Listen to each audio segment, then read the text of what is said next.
Evening, everyone. Welcome to beautiful downtown Grand Forks. This is Grand Forks City Council's Committee of the Whole for Monday, December 11th, 2023. Under item 1, call to order. 1.1, welcome and roll call.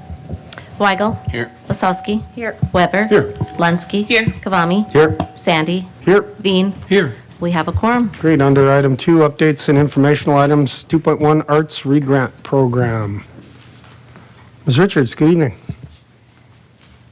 Thank you, President Sandy. As you may recall, at budget time, the mayor recommended that this program be managed in-house, and so I wanted to provide a quick update on where staff is with the 2024 program. In terms of a timeline, we're looking at finishing up application materials this month, advertising and accepting applications in January, reviewing those applications and making funding decisions in February, and then being ready to begin dispersing funds in March. This schedule is pretty similar to what has been done in past years, so I wanted to, part of the beauty of that is it will be relatively seamless for our applicants, but we did want to get this information to you and this timeline and information out to those applicants so they have a sense of what to expect for the 2024 program.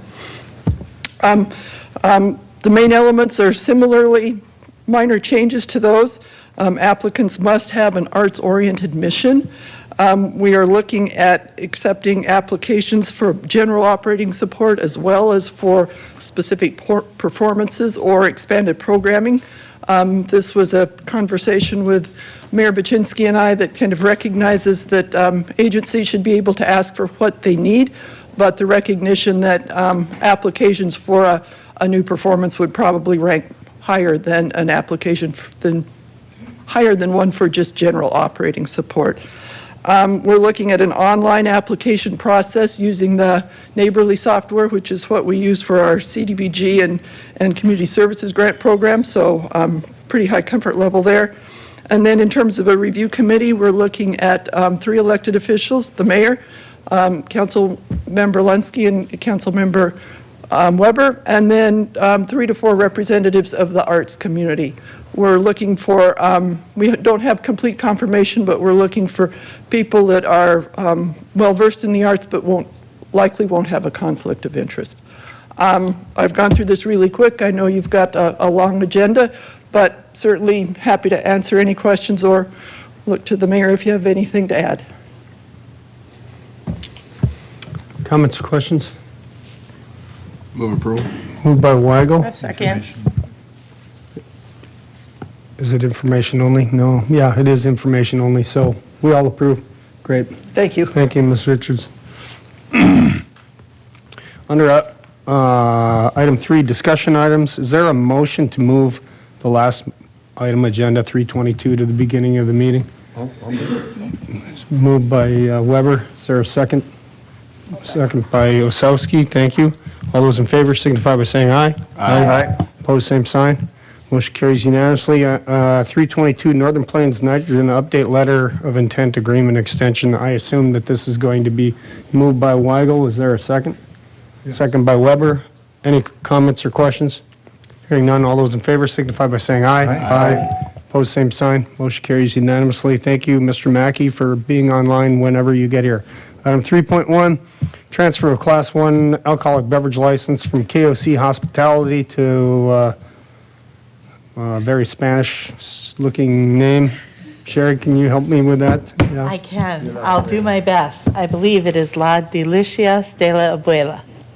Thank you. And I do have the 2 owners are here, or potential hopeful owners are here. They're looking to acquire the alcoholic beverage license that used to be with the Knights of Columbus. It was transferred to John Miscavige, and he has decided rather than operating a restaurant, he would like to lease the facility to this group. And they already have a food truck, which I hear has fabulous Mexican food. So they're looking to add, of course, delicious beverages to go along with that, and looking for your approval tonight. Great. Any questions? Moved by Osowski, second by Weber. Any other comments? Yes, Ms. Lensky? Just to confirm that liquor license is not for the food truck, that's totally No. separate. No, the liquor license is for the physical location, and they may still operate the food truck, but they wouldn't have alcohol there, just at the old Knights of Columbus building. Great. Further questions? Hearing no, all those in favor signify by saying aye. Aye. Pose same sign. Motion carries unanimously. Thank you. And good luck. You guys, 3.2, request from Albatross, DBA Albatross Golf Club to add charitable gaming. President Sandy, members of City Council, Albatross has had a liquor license, Class 3 alcohol license, and their facility here in Grand Forks for a number of years, a couple different locations. Most recently, for the last couple of years, been operating in Columbia Mall. Just as enhancement to their facility, they're looking to add a couple of little small area for charitable gaming. They've identified that it'll be just adjacent to where their point of sale area is. So they will be able to ensure that that is 21 and over only in that sectioned off area of their business. And just looking for approval from council to add that. I move approval. Thank you. Moved by Osowski, second by Weigel. Further comments? Hearing none, all those in favor signify by saying aye. Aye. Pose same sign. Motion carries unanimously. Thank you. 3.3, set precinct map for 2024 elections and approve joint powers agreement with Grand Forks County. Ms. Lundmark. President Sandy, members of City Council, the city is required to set the precinct map boundaries before the end of the year, preceding every general election year. And so looking to ask for your approval on that. We're not making any changes to what was approved for 2022. Typically, we only redo these boundaries after every census when the redistricting process occurs. The city would have power if they wanted to try and make changes in the interim, but usually a lot of thought and study goes into the careful setting of those after the redistricting. So historically, we've not made any changes. Along with that, we also typically adopt a joint powers agreement, and we hold our city election in June in conjunction with the county primary election. And so also bringing that agreement forward so that we have that set with Grand Forks County. As was in 2022, the county is not going to split the cost with the different governmental entities. They will bear the full cost unless we would put some type of special election ballot measure on that would cause the ballot to need an additional page. Then they would pass on the cost, the actual cost of that. But so just looking for your approval on those items. I have a question. Thank you, Ms. Osowski. Yes. Is there still a ballot drop box in the parking ramp? I believe that the county does have a ballot drop box in the parking lot. Do you know if there are like video cameras on that or any kind of security around that? I mean, it's my understanding that they put it there during COVID and we're obviously not in the pandemic anymore. So I'm just kind of wondering if the county could maybe remove that. I can certainly reach out to County Auditor Nelson and see. I believe that they do have a good feedback from the public that it's nice for them to be able to drop their ballot off instead of relying on the mail. And there are security cameras that do hit that box so that they can watch for anything that's dropped there. If anyone does drop an absentee ballot off, it does have to match with the affidavit on the application that's already been submitted. Otherwise, the ballot wouldn't be brought forward for counting. Do you know how many ballots get dropped in there per election? I mean, we only have 5,000 people voting in these elections and... Well, I think they use it for the general, both the June and the November. I believe it's just a permanent box. I could get that and follow up with you before council meeting on Okay. that if Also, the can county you has check- any way of knowing. Make sure there's cameras on it like 24 hours a day. Sure, yep. I know they do have a camera system that's 24 hours a day in the ramp, but I'll confirm with her just to make sure that box is definitely covered. Okay, I guess I would personally like to see that removed. So usually we set aside plenty of time for our residents to get out and vote, and you can also request an absentee ballot. I think that is more than fair, especially with all the voter fraud that is being exposed currently. So thank you. I move approval. Thank you. There's a motion by Osowski, second by Gavoni. Mr. Weber, comments? Thank you, President Sandy.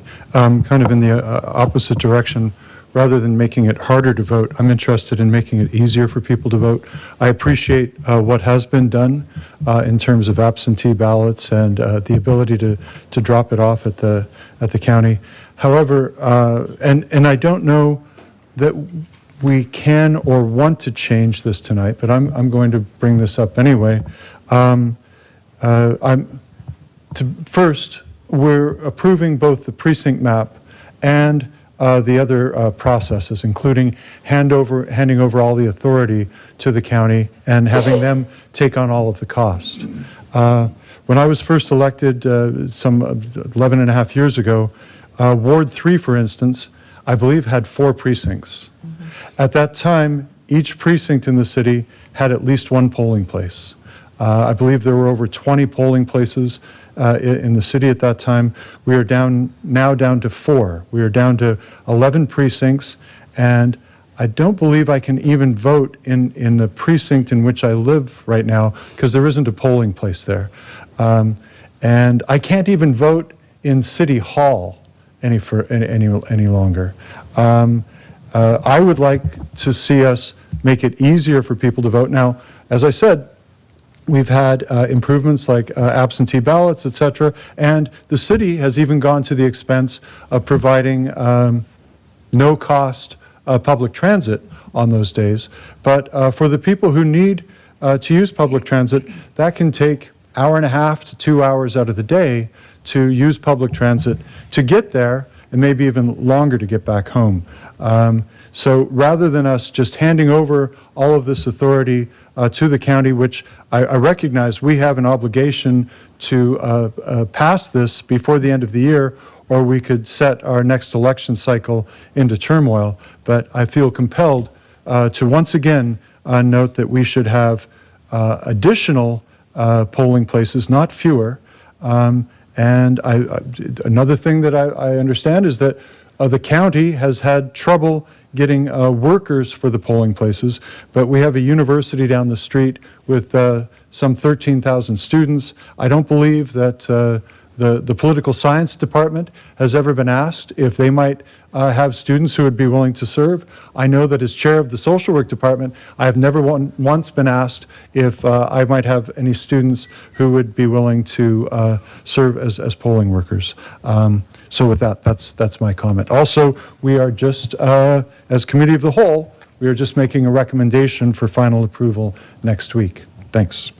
Councilmember Weber, just a couple of comments. So my understanding is the county is still looking to do at least the 4 polling sites as they did last. They had one on the north end, one on the south end, one in the midtown, and then the Alerus Center on the west side.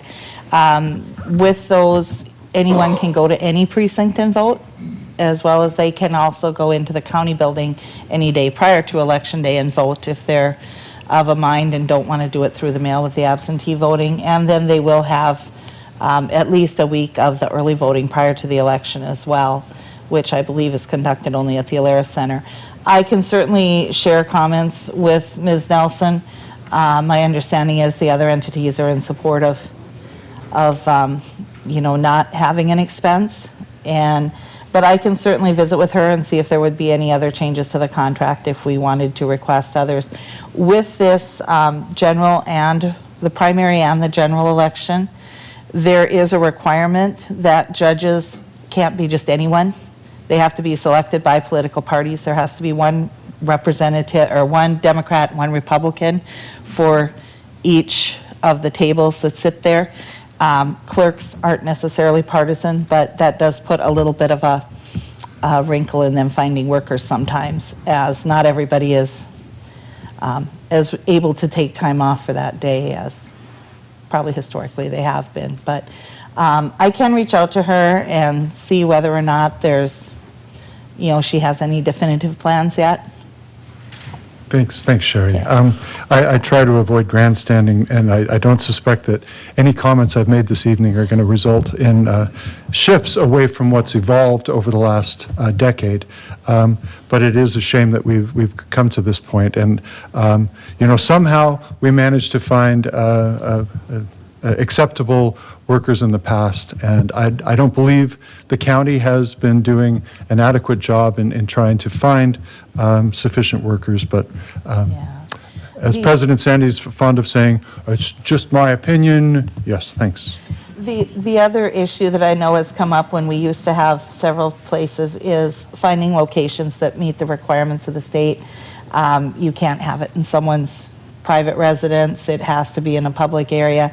We used to rely heavily on schools and churches for that, both of which have become much less open to committing themselves to that day, either for safety concerns or just because they feel they're not, we pick a church and they have a funeral, we end up trying to find on the fly another place to have it because they're not going to give up their space. I'm sure that those complications were the case for decades and decades before the last decade. Let me ask, I do have one last question, and then I'll drop this.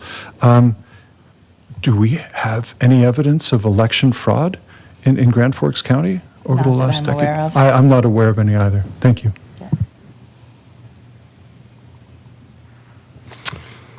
I'm ready to vote. Great, okay, there is a motion and a second on the floor.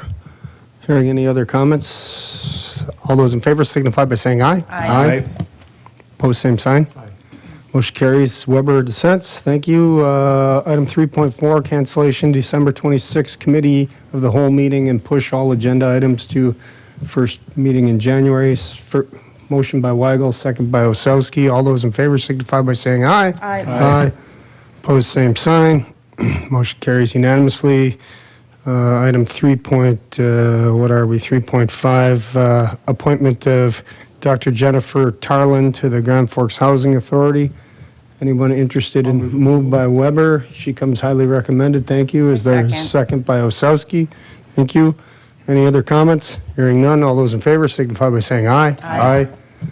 Opposed, same sign. Motion carries unanimously. Thank you.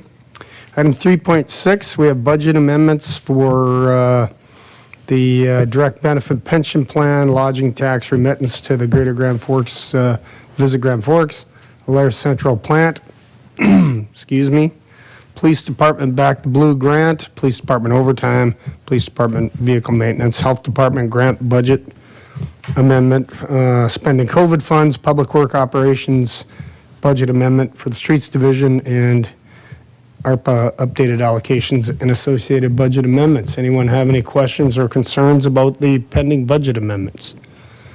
Should we pay the bills that we've already spent? Moved by, is that Osowski? Thank you. Is there a second by Kavami? Hearing any comments? All those in favor signify by saying aye. Aye. Opposed, same sign. Motion carries unanimously. Thank you.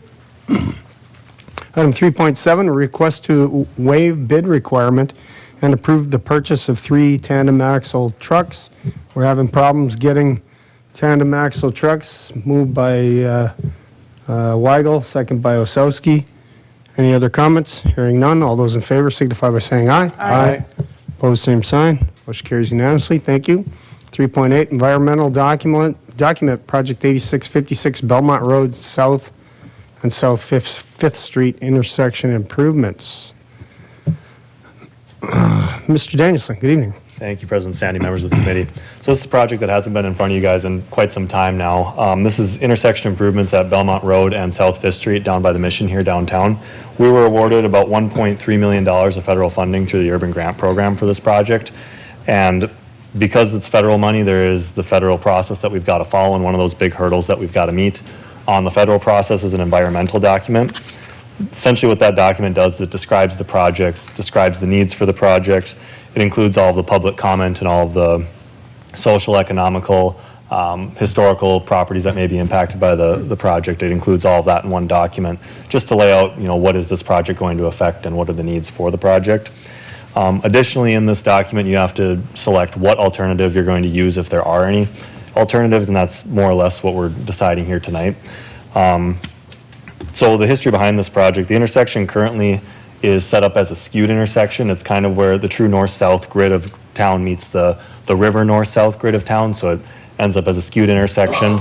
We've got some varying controls there. There's like 3 stop signs and a yield sign, so it's not always clear what the control is at the intersection and who has the right-of-way.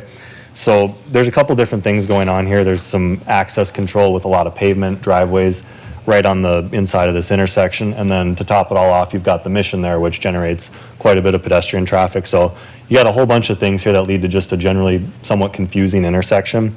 So the purpose of this project is to go in and address that. Early on in the project, engineering staff went through and we identified what we thought were a bunch of plausible, alternatives that we could look at for this project. We narrowed them down to one, which is the roundabout concept, which I think we've mentioned before. Once we got a consultant on board, we also had them go through all the options that we went through, make sure that we didn't miss anything, that we were kind of on the same page. The big things we were looking to address with this project was the skew of the intersection, clarifying which drivers have the right-of-way, trying to limit the private property that we impact. We didn't want to have to go buy any private property for this project, so that was something we wanted to avoid. And then we wanted to take care of all the accesses that have driveways right onto the intersection.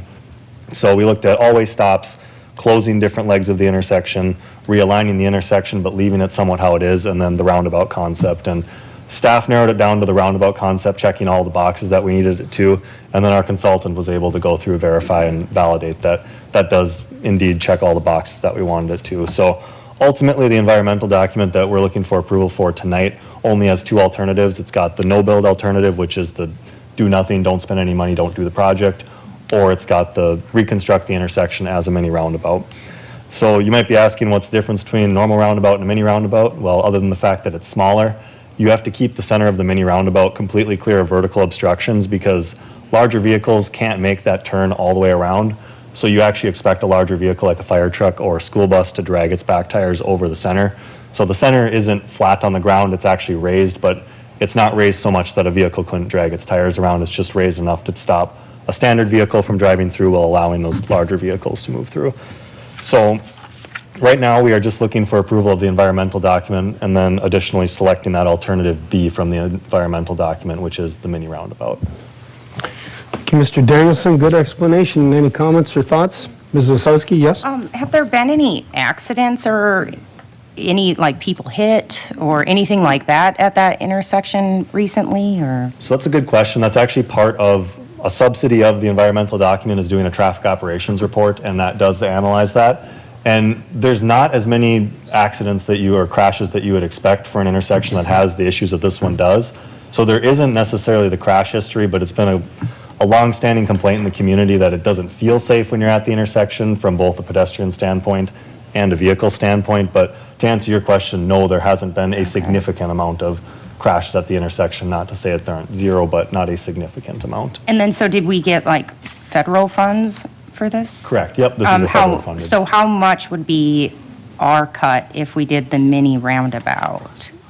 So the entire project right now is sitting at, when you include all the engineering before construction and after construction, we're sitting at about 1.7 million, and our cut of that is about 400,000, all said and done, based on current estimates. Okay, so the mini roundabout would cost us $400,000, and there really hasn't been any accidents or anything like that. I guess I've been driving for a long time, and I'm aware of who has the right-of-way at that intersection. So, I don't know. What do we have to approve here? Tonight, we're looking for approval of the environmental document as well as selecting the alternative to go with the mini roundabout. I vote no build. I don't know how I do that, but... Thank you, Ms. Osowski. Yeah. Mr. Weber, something to add? Yeah, Deputy Chief, I know that the fire department had concerns about being able to drive over curbs in the past. Any concerns about this one? There were great concerns about bump outs downtown couldn't be put in place because of fire vehicles. No, as long as there is the center median, which is clear, that can give our aerial truck, that's our longest vehicle that we have. We will have enough clearance with the back tires in order to get around or over top of that. With the bump outs in town, we were afraid of the pedestrians being out into the intersection because that's when it led out there. That's what we were afraid of. Won't there be pedestrians using this roundabout? Not the center of the roundabout. The pedestrians will Not be the kept to center. each of the outside legs. So They'll go to the outside. Correct. Yep, but, there'll be dedicated crosswalks. A fire vehicle would have to go to the outside as well. Yeah, okay. And Mr. Christensen, Mr. Danielson, I'm sorry, I do it every night. Mr. Danielson, the discussion about closing off South Fifth Street, that didn't go anywhere. Can you tell me quickly what was wrong with that idea? The main thing with that one is it limits some of the access to the churches there. They got a couple driveway approaches there that we didn't feel we could really replicate in any substantial way if we close that access off. And additionally, when you look at the traffic volumes, there is still not an insignificant amount of traffic, but there is still traffic using that leg that we felt would probably still be coming that direction, want to use that leg as the most efficient route. So we felt it best to leave that there. Very good, thanks. I'll move approval with the recommendation of option B. There's a motion by Weber, second by Lunsky. Is there any further comment? I have one more. Yes? What- Ms. what- Osowski? What was, because you say that people are confused at this intersection because there's one yield sign. So what's the big deal about just putting up a stop sign there then? I guess I don't understand why, because you said that won't fit our needs? So one of the things, that is actually something that got brought up a little bit throughout the public input process of this one. So you're not the only one to ask that exact same question. One of the things that the always stop doesn't necessarily do is it doesn't fix the skew of the intersection. You still have kind of that weird angle. Right. And you've got a really wide throat of the intersection on that side where it's, I don't know exactly how wide it is, but right now you've got 2 lanes approaching that intersection. So you're still kind of stuck with that weird, awkward, huge opening there when you get to the intersection. But it does address, who stops when. That is one of the things it solves, but it doesn't solve the access control or some of the other geometry issues we've got at the intersection. Okay, thank you. There's a motion and a second. Any other comments? Hearing none, all those in favor signify by saying aye. Aye. Pose same sign. Aye. Motion carries. Osowski dissents. Thank you. On 3.9, Highway 81 and Associated Area Infrastructure Development Update. Mr. Danielson. Thank you, President Sandy, members of the committee. So this item is more just meant to give you guys an update. Last year, we did annex a large chunk of area up on the north end of town, more or less adjacent to Highway 81 on the north end. And as part of that annexation, we do have the obligation to provide all the services and infrastructure that we would provide any other area of the city. So this is just meant to give you an idea of what have we constructed since then, what are we constructing right now, and where are we going in the future. The next item after this on the agenda is actually one of them, so they kind of tie hand in hand here. And I've actually got a quick set of images here to kind of walk us through it. But one of the first things that we built out in the area was the stormwater pond. A little bit different than a normal stormwater pond in that we didn't build the outfall pipe. We just built the hole in the ground to get that one going right away because that was one of the things that was most pressing. So we do have the pond in there right now, and that was a very early 2023 construction. About midway through the year this year, we started building a lift station out there to collect domestic sanitary flows, as well as the deep trunk sanitary sewer. Those are items that have already started and are ongoing. They're not quite done yet, and we expect those ones to carry into 2024.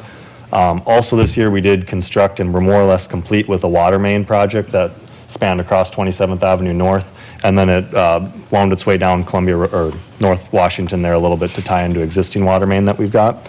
So that one's pretty much done.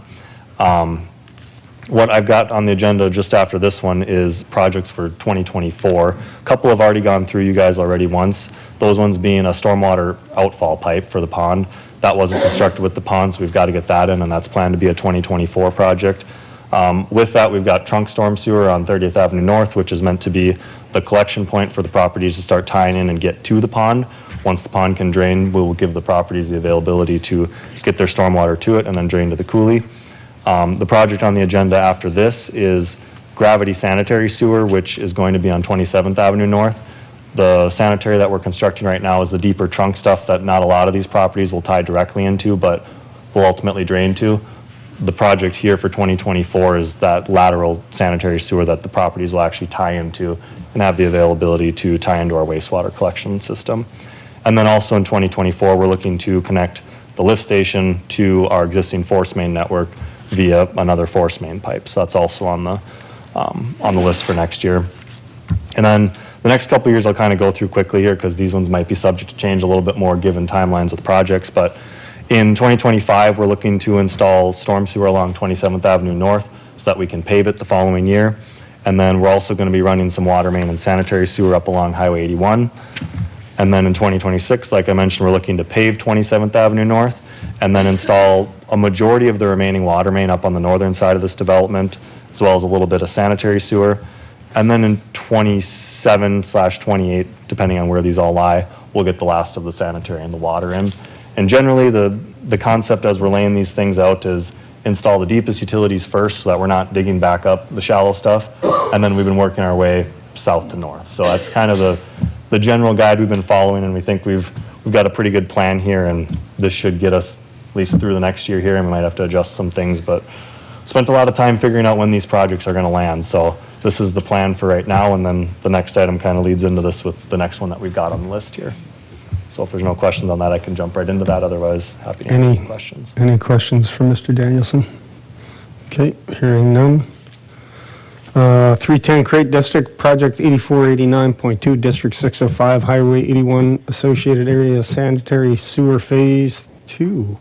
So like I mentioned just a couple seconds ago, this is phase 2 of the sanitary sewer project. This isn't trunk sewer anymore. This is more lateral sewer that will be directly tied into by the property owners out here. This one is just along 27th Avenue North. I can scroll back here.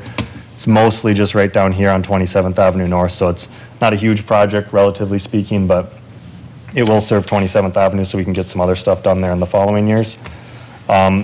This one will provide them the opportunity to connect right into the system, and we are giving property owners the opportunity while we're out there constructing these projects to tie in at that time, rather than wait till we're gone and then come back. It's just economical to let them do that at that time. So that is something we're working with them to do. They don't have to, it's just an option that we're giving all the property owners if they so choose to do that. This project is sitting right around 1.3 million all in, and it is proposed to be a special assessment project, but this is one of those ones that we have agreed to cover all the assessments for. So the city is looking to cover all those assessments, likely using an SRF loan and then covering that through the wastewater fund 5200. So tonight we're just looking to create the special assessment district to follow that procedure and then approve the engineer's report and direct staff to bid the project. All right, thank you. Mr. Danielson, comments or questions? Mr. Veen? Move approval. Moved by Veen. Is there a second? Second by Weber. Any other comments? Hearing none, all those in favor signify by saying aye. Aye. Opposed, same sign. Motion carries unanimously. Thank you. 311 plans, thank you, Mr. Danielson, appreciate it. 311 plans and specs for City Project 847604, sanitary lift station force main. Ms. Parvey, good evening. Good evening. Mr. Danielson did a great job prefacing this project as well. Carmen couldn't be here tonight, but they're just looking to extend that force main off of that sanitary lift station 49. Any comments or questions? Moved by Weigel, second by Osowski. Any other comments? Hearing none. All those in favor signify by saying aye. Aye. Opposed, same sign. Motion carries unanimously. Thank you. 312. Resolutions for, is that clean water and dirty water? Drinking water. Drinking water, thank you. Not dirty water. Clean water and drinking water revolving funds. Ms. Parvey. Thank you. These are the projects that we've submitted to the state for the clean water and the drinking water SRF funds. They're projects that'll either be done that will mostly be planned and done in 2024. This is our share of the project. We have been submitted and on their plan, but we have to get a resolution by council saying that you approve that we do that, and this is the request tonight for those resolutions where we'll fill out those applications and get them submitted to fund the projects. Moved by Weber, second by Kavami. Any other comments? Hearing none. All those, yes? Sorry, Ms. Linsky? Just out of curiosity, what's the difference between clean water and drinking water? The difference is the Clean Water Act sponsors projects that are tied to mostly like our storm sewer, our sanitary sewer system. Drinking water is mostly just drinking water or potable water. So the projects in here, like the lead service line replacement, that's part of the drinking water funding that's tied to that. Further comments? Hearing none. All those in favor signify by saying aye. Aye. Opposed, same sign. Motion carries unanimously. Thank you. Item 313, wastewater treatment plant transformer agreement with Nodak Electric. Ms. Parvey.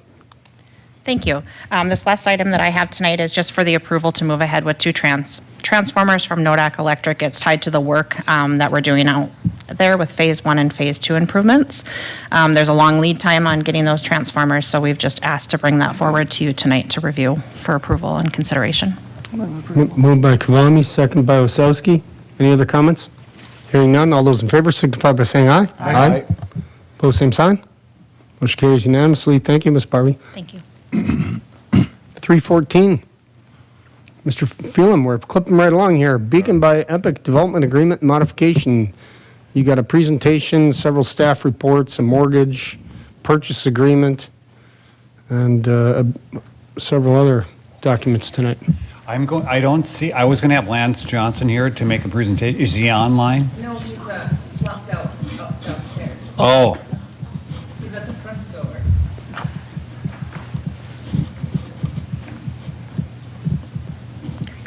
I think we'll just pause and have Lance come up. And he's got a presentation on this particular project. Do you want to move to epitome? Why not? Yeah, we'll move them right along. Let's go to epitome 315, epitome energy project development agreement and associated exhibits. Does anybody mind if we move and go on to epitome? Great, thank you. I'm going to ask Dennis Egan to come up and give you an update first. And then we put obviously a lot of work into a development agreement, but I'm going to have Dennis give you an update on where we're at with the project since he was last here.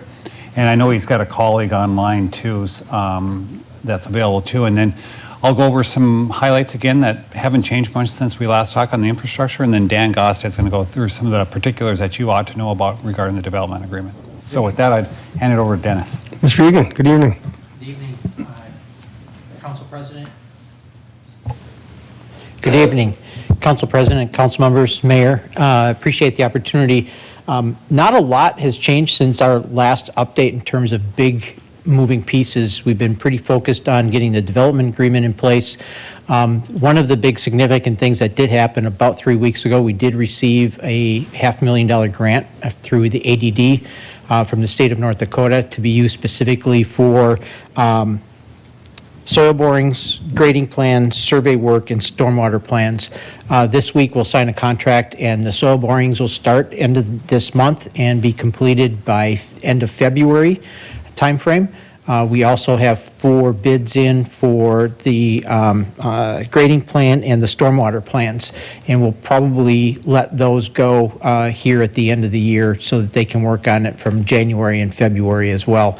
So those pieces are moving forward and are in place. I think the other significant thing is, as of last week, we got an email from the state of North Dakota on our air permit. There are no significant questions at this point that they've raised as they're working through that document.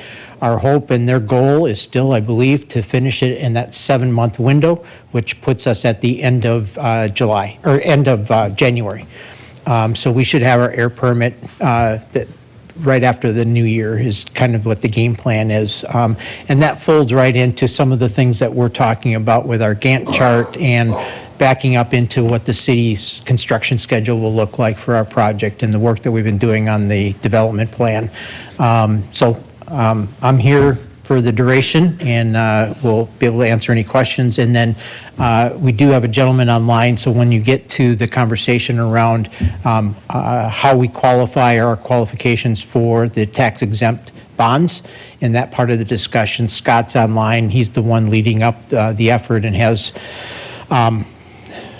Scott, I don't know if it was 30 or 40 years experience in the bond market side of things and has worked on 3 other crush plants doing the same kind of tax exempt bonds qualifications. So he'll get into that, and happy to have him answer any questions for the council, but appreciate your time. Thank you. Thank you, Mr. Egan. Mr. Phelan? So I've shown you this map before, and this is kind of the broad overview. Nothing has changed since I last briefed this. Some of the areas that we're attempting to serve, and we've talked about the potable fire supply.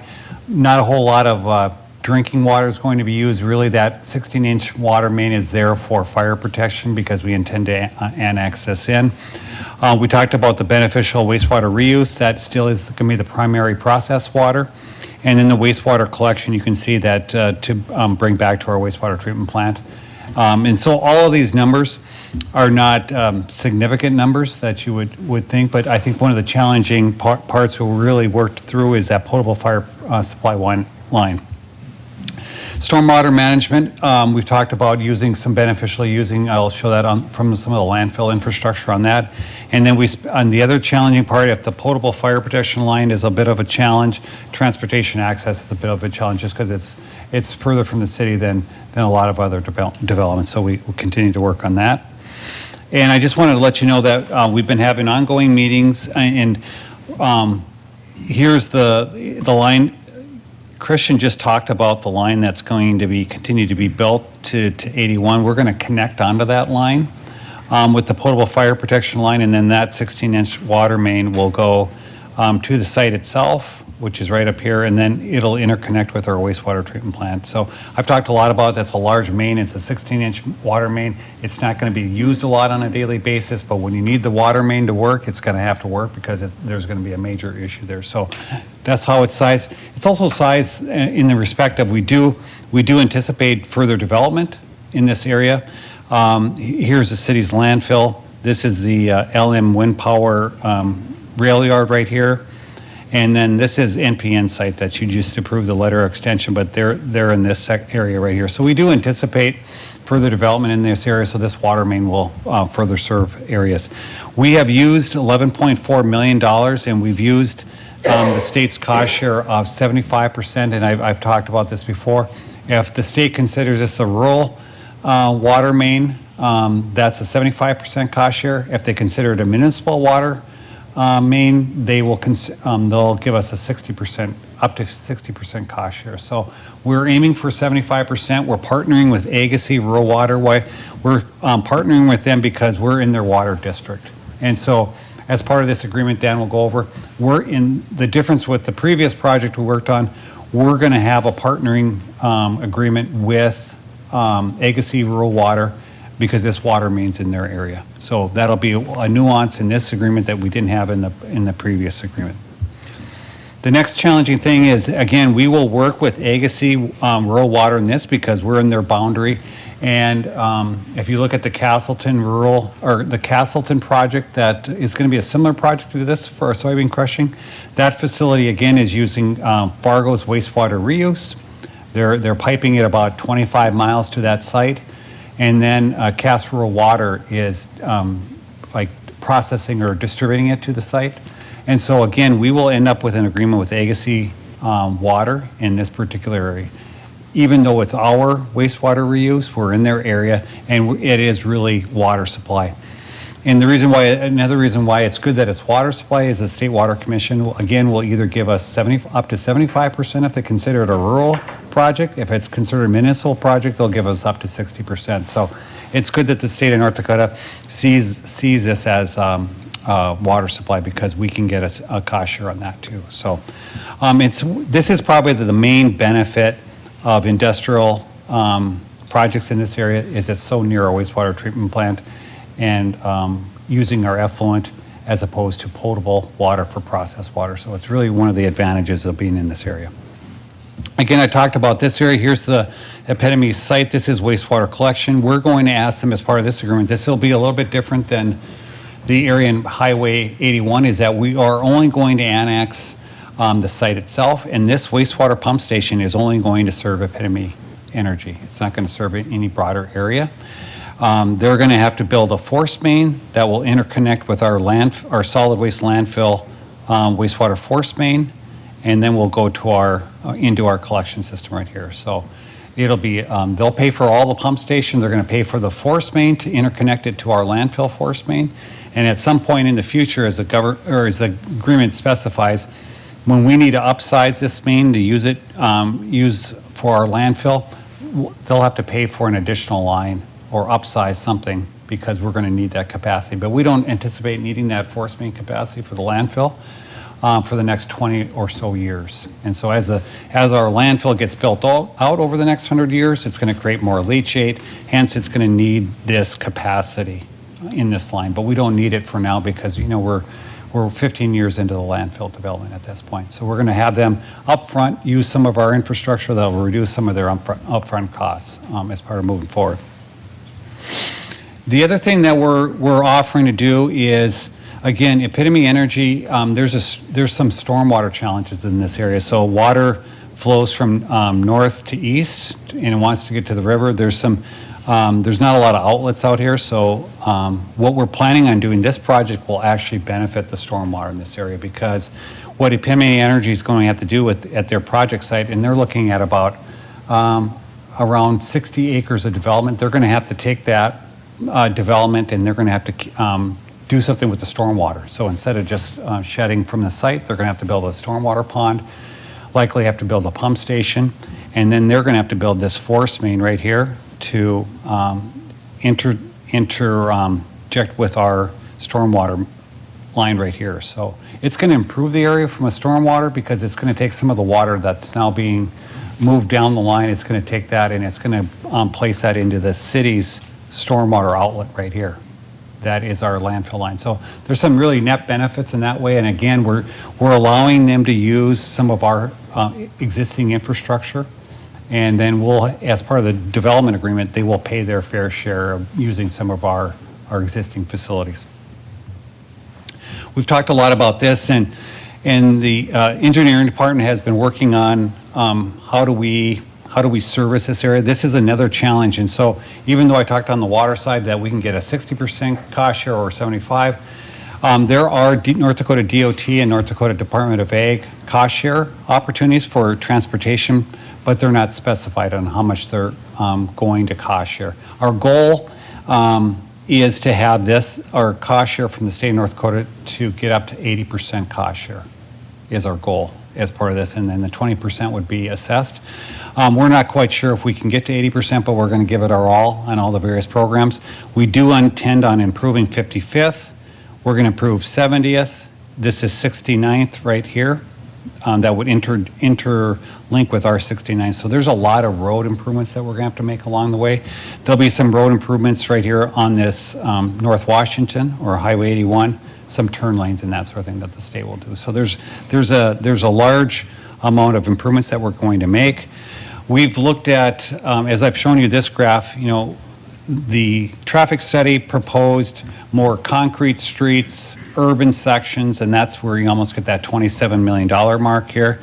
Al came back here and working with Christian Danielson, and we looked at some alternative strategies, more of a rural section, more, robust gravel sections, more pavement with asphalt than concrete, and our estimate's about 18 million. They are also working with Cass County, just because they have a lot of agribusiness too. They have some alternative strategies with some of their rural section roads that might even reduce this 17.7 number down further, but we're studying this at this point in time as we move forward. Again, that's why we want the development agreement in place so that we can really start working on these various attributes to these roads and that sort of thing. Again, the $37 million we talked about, and I talked about all these programs. The State Water Commission cost share, that's at 60 or 75%. Melanie was just up here talking about the Water Revolving Loan Fund and the Clean Water and the Drinking Water Revolving Loan Fund.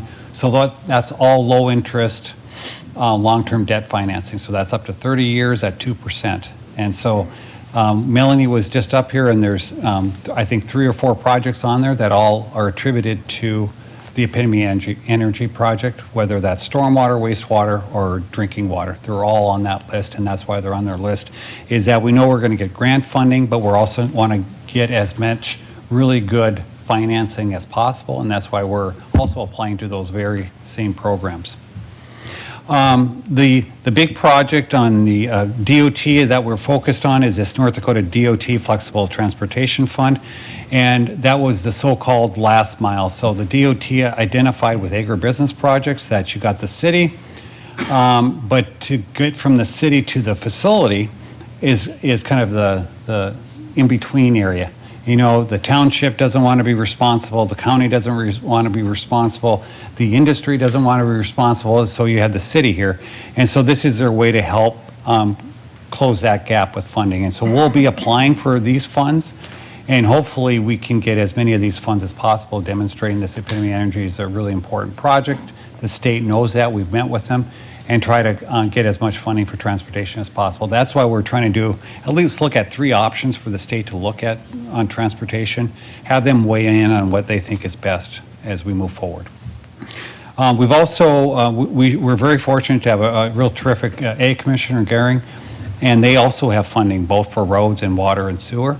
And they're really supportive of this project and really want to help cost share on the infrastructure too. So that's another bucket we're really going to seek in all those various areas.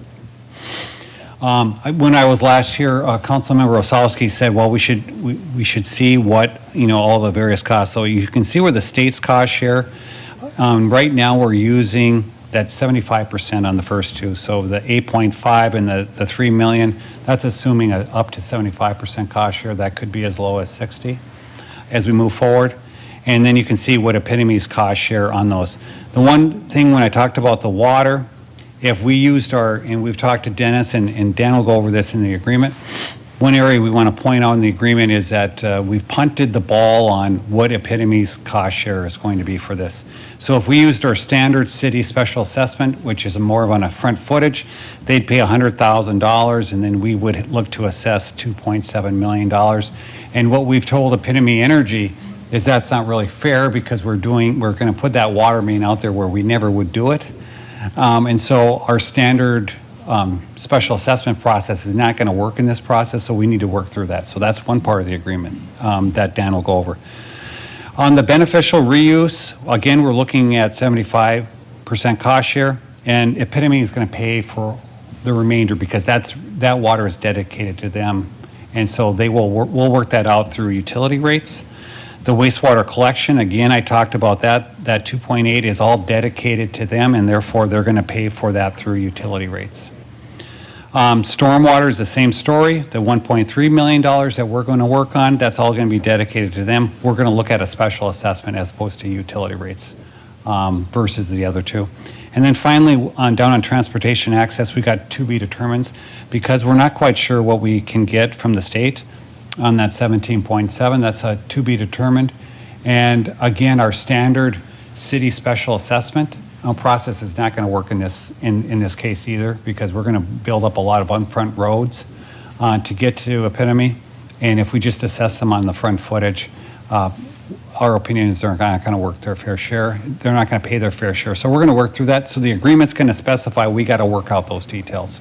And that's why we want the development agreement in place so that we can work through all the particulars. With that, I would like Dan to kind of go over all the various particulars on this. And I talked to Councilmember Vian earlier today, and he really wanted to know, similar to the previous project, what conditions do we have before we move forward with the project? And what do we have in place that would, mitigate our risk that we've already identified? And of course, we're here so that if you see some things that, we may have missed, you want in the agreement, that's why we're here this evening. So with that, I'd hand it over to Dan.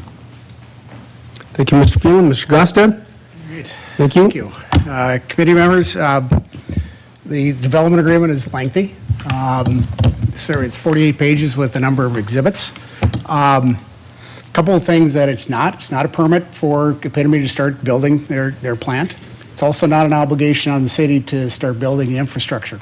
What it's intended to do is to kind of set the parameters, set what the parties' expectations are as we move forward. Understanding there's going to be some flexibility, changes might have to be made with respect to the planning and what this might look like as you progress. But for the parties to work in good faith to try to resolve and work through all the various conditions that are in the agreement. The general issues that are addressed in the agreement are: 1, plans and specifications are to be prepared, and those plans and specifications are reviewed. Epitome's plans and specifications are reviewed by the city or the city's consultants. There are requirements, general requirements for construction contracts, both on the city's part. And the reason we embedded those, some obligations with respect to those contracts, is because that might impact what the cost is for the construction. So we want to make sure that Epitome is aware that this is what we're going to be doing under our contract. They also have similar type of requirements. Make sure they have adequate and contractors that can perform the tasks. It sets targeted milestones as to when Epitome's project will be moving forward, when the city's infrastructure will move forward. That's that Gantt chart that was mentioned earlier. It sets up, discusses financing mechanisms for the various city infrastructure components, the cost shares that will be pursued, and then the cost recovery for those city infrastructure, whether it's special assessment or utility rates. It kind of sets the tone as to what the expectations are for the city in recovering those costs.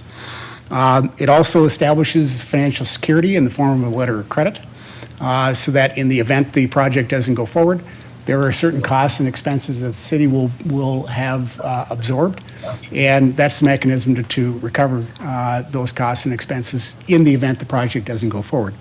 It addresses annexation, platting, zoning. It also, there's an amendment to the 2050 land use plan that's embedded within the agreement as well. It also requires that there is utility service contracts that are in place, both for all potable water and the reuse particularly will be the focus point of those types of utility service contracts. It also describes the pilot, which this body has already approved back in July. And then termination and default and the remedies as a result of those. I'll just go through briefly as briefly as I can here. The first section is definitions and sets forth the various infrastructure components, and that's really where the exhibits come into play, because those exhibits then explain what those infrastructure components are, explain what the assumptions are, explains what the cost recovery would be. You've got a section called beneficially reused wastewater, section relating to the roadway infrastructure, potable water, sanitary sewer, and industrial wastewater, and then the stormwater. An important definition I want to point out is that section 1.50 of the agreement. That's the notice to proceed. That's something that Epitome wanted, requested, because what that does is that really triggers the city really going out and expending significant dollars with respect to the review of their plans, hiring the consultants, doing the plans specifications for the infrastructure. And the request from Epitome was, we don't want the city to be going too far out, getting too far out in front of our skis, I guess is the way it's been put to me, and expending too much in dollars before Epitome has issued this notice to proceed, which is fine. And so there'll be a little bit of a standstill to a certain degree until that notice to proceed is issued. So think of the notice to proceed as the triggering event for the city under the agreement. Also, there is definitions of governmental authority and governmental requirements. A governmental authority is really any governmental body that has jurisdiction, whether it's over the city or Epitome's operations. And a governmental requirement is a requirement by one of those governmental bodies that would be required for the development either of Epitome's plant or the city's infrastructure. The letter of credit is also described in section 1.43. The number is not in the agreement yet. We've been working on that. We expect the letter of credit to be somewhere at a minimum of $4 million, but more likely a $5 million letter of credit based upon some early review. And hopefully we'll be able to have an answer for as to the amount of the letter of credit by next Monday. Again, the exhibits are important. There are some exhibits that still have to be prepared yet. For example, the estimate of special assessments, we don't know what that is yet. It's hard to come up with those type of estimates. That's Exhibit 411. The notice to proceed is another one that the Epitome has to draft. Those really aren't necessarily substantive. They're just formats as what we expect to see. Section 2. Mr. Costa, do you want to wait till the end for questions? I'm ready right now. So you just mentioned the letter of credit would be roughly $4 million estimate. It's not entered in the agreement yet. The previous cost breakdown, we saw we were currently under that, but there's many of those transportation costs are yet to be determined. Would we adjust those once we have a clearer sense? Would we adjust the amount for the letter of credit as we get a clearer sense of that? Or is transportation costs considered something that would be ours independent of this? Great question. The letter of credit is intended to cover costs that would not be covered through a special assessment. Because special assessment, there is a lien that attaches to the real estate. And so the roadway would be subject to a special assessment.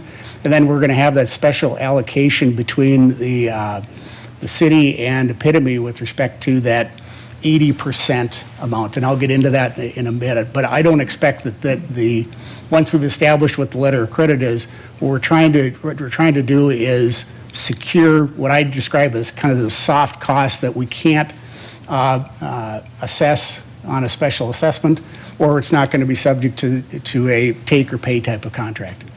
Thank you. Thanks. Section 2 just, again, emphasizes that subject to the satisfaction of the various conditions in the agreement. Epitome will start the construction again. Their conditions are in Section 9. And again, subject to the satisfaction of the various conditions in the agreement, then the city would commence the construction of the city infrastructure. Section 3, again, I'll just briefly talk about this. It sets various minimum requirements for the contract. It again establishes that the city reviews the plans specifications for Epitome. And the other thing that's important is that if there is a component of the Epitome plant that might interfere or disturb or cause issues with respect to our infrastructure, our city staff will make the determination to assure that the city infrastructure takes kind of a priority. So Epitome may end up having to make some modifications to their plan to adjust to our city infrastructure. Section 3, again, I've talked about this already. It has to comply, the construction has to comply with what, again, are these governmental requirements, their construction and both the city infrastructure. They have to employ suitable contractors. These are just some of the things that are embedded within that Section 3. It's actually Section 3.2.9. The important thing is the agreement doesn't serve as the approval under the city code. So if there is something in the city code that they have to accomplish, that's still, the agreement doesn't override those type of requirements. The financing, I think Todd talked about that a little bit. A couple things I want to point out. First is that roadway. Right now, the city policy is for special assessments, it would be an 80%. The city picks up 80% of that cost, and this is after the cost share from the state now. And then the other 20% gets specially assessed. The way it's set up, and Todd mentioned this, we've kind of punted on that to a certain degree. We are going to come up with an agreement with Epitome as to how we allocate that 80% amount that the city would otherwise pick up because of where the location of this project is and the financial burden that places on the city and having to cover that 80%. Plus the other 20%, there's a lot of those that would be subject to future special assessments, so the city is carrying a lot of those costs too. And so that's when we talk about punting, we did saying that the parties have to enter into this agreement for the allocation of that 80% part of it, but that agreement is also a condition under the development agreement. So we have to enter into that agreement before we're obligated to move forward with the city infrastructure. We did the same thing with the potable water. It's a little different in that the potable water is 100% specially assessed. And so we, again, kind of punted to a certain degree, getting into an agreement with Epitome because, again, if we specially assess all of that cost, a lot of that will be subject to future special assessments that the city would have to carry until those properties ultimately become annexed into the city. And so we're going to enter into an agreement as to how to allocate those costs between the city and Epitome. And again, that agreement is a condition to moving forward. It's one of the 31 conditions in Section 8. The financing component of it, I'll just briefly talk about this, is in section 4. For the beneficially reused wastewater, that'll be through utility rates, and there'll be a minimum take or pay requirement. So regardless of they have to pay a minimum amount, that's what that take or pay provision would be to cover the bond payment. I'll turn to, Mr. Gosted, did you skip over the tax portion? Can we talk about that? the which portion? Number 6. Yeah, I was just going to get to that. That's the pilot. Okay. Thank you. That pilot has already been approved by this body in July 5th this year, where effectively is an 83% property tax reduction of the value, but that's only on the building, and it's only when the plant becomes substantially completed. So until that point, the pilot doesn't kick in until the plant is in play. So if the plant doesn't come into play, neither does the pilot. Sorry, so so they only get the tax reduction once the building is built? Correct. And so they'll pay the full amount of taxes until they're finished building? Correct. Even on the building as it gets improved. Oh, okay, And so if there is some value in the building that's Okay. partially built, that continues to be fully taxable. It only kicks in when the building is substantially completed. Okay, thank you. Section 7 is the letter of credit, and you'll see a lot of yellow lines in there. That's because the number with the letter of credit hadn't been kind of solidified at the time we provided this to the city. Again, it's going to be a minimum of, I believe, minimum of $4 million to around $5 million. We're going to have further discussions with Epitome this week to go through kind of that analysis. It also sets up the expectation for the letter of credit is going to be it'll renew automatically on an annual basis. I would expect the issuer might want to or may embed some provision that they don't want to renew on an annual basis. And so the way we've set this up is that if the issuer sends us a non-renewal notice, then Epitome has a choice. It can either go out and find a replacement letter of credit of similar equivalent type of bank in the same amount, or alternatively, it could just go ahead and deposit those funds into an escrow account, an equivalent amount, okay? And so what we've done is I've set up that event that if we get this non-renewal notice, and there's not a termination, there's not an event that would cause us to terminate the agreement, or there's not a default, then they can go ahead and deposit that money. They could go ahead and get a replacement letter of credit. Alternatively, they could allow us to draw on the letter of credit, and then what we do is we deposit the money into an escrow account and basically replace that escrow account as the letter of credit. So it embeds some options if that event occurs. Again, the purpose of the letter of credit is to recover costs that have been expended by the city. And the letter of credit would kick in 10 business days after that notice to proceed has been issued. Again, because up until that point, the city haven't expended significant amounts of dollars at that point. But once that notice to proceed gets issued, now that's when the city would really be expending more dollars. That's why the letter of credit would kick in at that point. And the letter of credit, this is where, with the Fufeng agreement, that you were able to recoup the funds that the city had spent in relation to the development agreement when we had to shut things down. Correct. Again, the costs and expenses that would not be subject to a special assessment. And the reason that is because we've got the special assessment, we've got a lien priority for special assessments. We're in a second position, second only to general real estate taxes under state law. The conditions. I am not going to go through all 31 of them. Those are found in section 8.1 of the agreement. I'm just going to point out a few of them.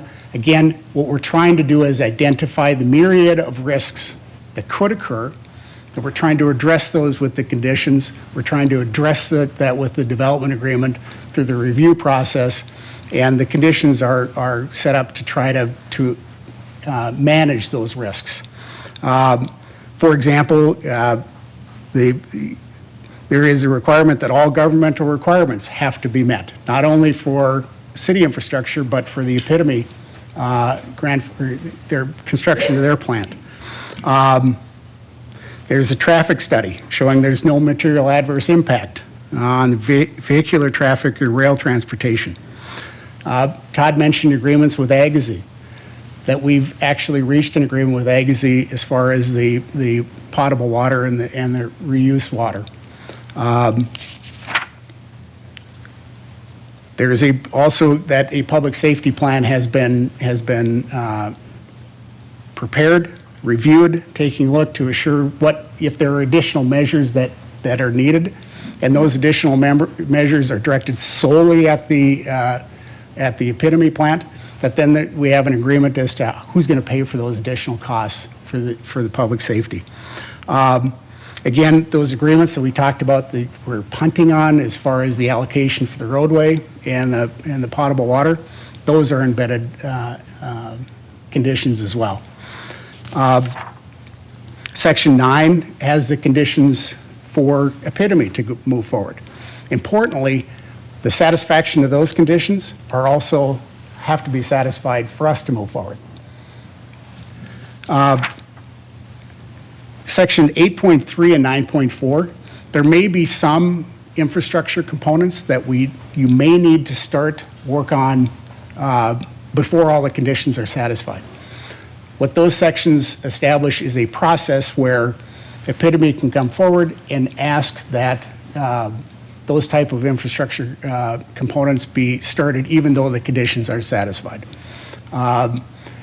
Those type of projects, if by chance we started them and the project doesn't get done, those costs and expenses would be covered by the letter of credit to the extent they wouldn't otherwise be covered by a special assessment. So it anticipates that there might be some projects, stormwater might be one of them, where we have to start work on that early. But it's going to be at your discretion. We'd come forward with that before those type of projects would move forward. Section 8.5 and 9.4 deal with the termination of the agreement, and the termination would occur if the conditions can't be satisfied. Right now, be mindful that we're not going to just every time something arises and it becomes an issue with respect to a condition, we're just not going to terminate immediately. We're going to try to work through and resolve those issues before termination is presented to the council. If there is this termination, then the recovery on the letter of credit would occur. The last section I'll refer to is Section 11. Section 10 talks about various representations and warranties that Epitome is making to the city. Section 11 deals with default. And essentially, if there's a default, we have to provide them 30 days notice, and they have to try to cure. If they don't, we could, again, declare a default. Again, we're not just going to rush to judgment and seek a default immediately. We'll work with Epitome to try to resolve whatever issues may exist. And again, the remedies clause under Section 11.2, part of if there's a default, we can terminate the contract, pursue monetary damages, which would be the recovery through the letter of credit. One thing I want to point out too is that if those costs if the letter of credit's not enough, the Epitome is still obligated for those additional costs. So with that, I would be more than happy to answer any questions. I know it took me a little time, but I want to make sure everybody understands the agreement as best I can. Thank you, Mr. Gostick. I think Ms. Osowski has a question. Yeah, first of all, I believe SIFI has stated that there were no national security concerns on this project, correct? When they were here? Or did we do our due diligence to make sure? I believe that they stated there wasn't a national security. Councilmember Osowski, when the CVS representative was here, he said he did not have concerns or issues, but again, it's part of the process. They're going to have to meet all those requirements all along the way. Okay. And then just so, I guess, okay, so Epitome is, their land is way out there by TP&L rail yard, not LM, but it's way out there. And so, and we're just going to annex in that one portion. But then, you know, when you talk about the special assessment, so then we just kind of, when other people buy up land over there and tap in, then they get charged special assessments, correct? Yes. Okay. And then has any of this state funding like been secured at this point? Or what if we don't get the state funding? Then what happens? Do we pick it all up? I think that's always a concern. We did have a meeting with Epitome Energy, with all the agencies that are in this PowerPoint presentation. Okay. So they're aware of the project. They know it's coming. So I think they're going to do everything they can because, you know, we have such a great partnership with the state of North Dakota to make those cost shares happen. But I think as Dan specified, you know, we have to work in good faith to try to get those from the state of North Dakota. And I think the biggest outlier we have is probably the transportation, is that we have new programs and we're not quite sure what those cost shares would be. But I suspect that's part of why we want the development agreement, so we can work in earnest to try to procure those cost shares and work various agreements with Epitome Energy. Okay. And I guess I just have one other question, just because we kind of just went through a development agreement. How come, like, Epitome has to build their own stormwater pond, but we bought land from Fufang and built that? I'm just wondering what the difference is. I think one of the difference with the Fufang, they had an adjacent commercial area that we wanted to serve with them. And so in this case, we really aren't annexing any other land other than what Epitome Energy wants. And so they're building infrastructure for stormwater just to serve their site, not a broader area like we did in Highway 81. Okay, thank you. Further questions? Mr. Kavomi? Just a quick one, Mr. Gosted. Section 10.1.3 talks about, you know, foreign entity ownership and ownership requirements. You know, we talked about CFIUS, but more specifically, if you look at the Century Code, whose responsibility is it to ensure compliance? So is that they have to provide us proof? Just if you could walk me through that. We certainly can. Those are the new statutes that were adopted in the last legislative session. And so we can certainly ask them for some documentation that they're in compliance with those state laws. That would be one way to do it. It just seems like we could put it to bed if we could go through whatever efforts the state has, you know, provided us Century Code with. Yeah, and I mean, that's the, Councilmember Kamami, that's the perfect example of what the development agreement will do, is that we've got a representation. We want to prove up that the representation is true and accurate, and how do we do that? We might have to ask for some certification from Epitome, or do our own due diligence, or contact the state as well. Thank you. Thank you. Mr. Veen? Yeah, thank you. A couple items here. The development agreement, of course, is 48 pages, and then you're going to have the exhibits. Is there any type of condensed version that kind of puts it into simple language versus the legal language you have, so we know what that is? Is there any possibility of that? I've got a nice little outline that I used tonight for my presentation. I'd invite you to start with Section 8.1, because that describes the various conditions. And I think that's kind of in layman's terms as best as I could do it. And I'd be more than happy to try to condense this as best as I can. But I think that the conditions are really the starting point. And that might spawn some questions for you of me as well. I'd be more than happy to sit down and talk to you and walk you through it. Yeah. I mean, it's so complex, the average person isn't going to be able to understand all of that. So yeah, it's a $450 million project, so their complexity is just the nature of the beast. Yeah, yep. So it is. So, I mean, some of the things I'm interested, though, is the timeline. I'm also interested in how we address costs. like in Fufeng, you had what I thought was huge, but a nice matrix that showed all the different items and all the different costs and the summary of that. It'd be nice to be able to take what you've done and expand that a little bit so that we could see that. I understand what I'm seeing, there's going to be a fair bit of range in that because there's a lot of uncertainty, right? On what cost share is going to be, what programs are going to be. For instance, I'm fairly familiar with the Flex Fund, which is a brand-new fund for this year.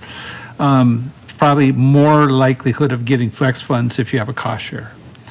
And you are in competition across the state, right, for some of that. So, it'd be great to get it. I would hope we could, but it would be one of those things.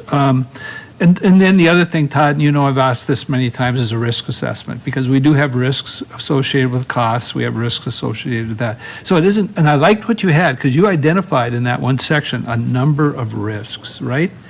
I don't remember what section that was. Section 8.1, it's got Okay, all the 8 point- conditions. So we to got it. all those risks there. What I would like to do, with the formal assessment, you would look at the probability of it and the impact of it. Because some of those risks may be low probability, low impact. The ones, of course, we're concerned is high impact, a high probability. And just to have some level of understanding to make sure at least that we're hitting those ones that are most extreme or most impactful for us would probably be the thing that I would address. And the last thing I just wanted to bring up briefly was probably sustainability. And I don't see anything into this agreement that has to do with anything along that line. I don't think we have those words in there, but I know there's standard ways to build soybean crushing facilities. It's Dennis has let us know from Epitome Energy's, they're going to have similar technology that what they have in Castleton, and I guess that facility is a little bit bigger than this one, but it sounds like there's kind of boilerplate. It's a boilerplate industry with certain manufacturers, but we're not asking anything above and beyond what industrial requirements would be for facilities like this. Okay. And Todd, the assessment district and all of that's going to come back to us because this is a little bit different as we were just talking about. You're just kind of the property. Do you have to assess a strip that gets up to that property then? So you will get into, and then as you were discussing how you do with the assignment of special assessments and what we will have to pick up to get the utilities or infrastructure there. And then the other thing I was thinking of as we were explaining about the road getting there, I know we talked about rural versus urban section and concrete versus asphalt to try to save money. It's important also to make sure we have good value, not just save money. And so one thought just off the top of my head was I love concrete, but there's issues with an urban section up there. You could do concrete with a rural section also. I think that's the important part of the development agreement, that we can start working on these particulars. And we've told Epitome Energy, without the, the go from them, we're not going to be, working all these details because then we're really at risk for that. So there's, again, the development agreement, we're going to work as hard as we can in good faith to try to resolve all those issues and all those particulars that we talk about. We will work very hard on it to bring that back. And I know their timeline is, I think our timing really is to go to the state, ask for cost shares. That would start doing that first quarter of next year of '24. If they would probably give us the go sign, they're ready to go, by the spring of next year, they'd be all in.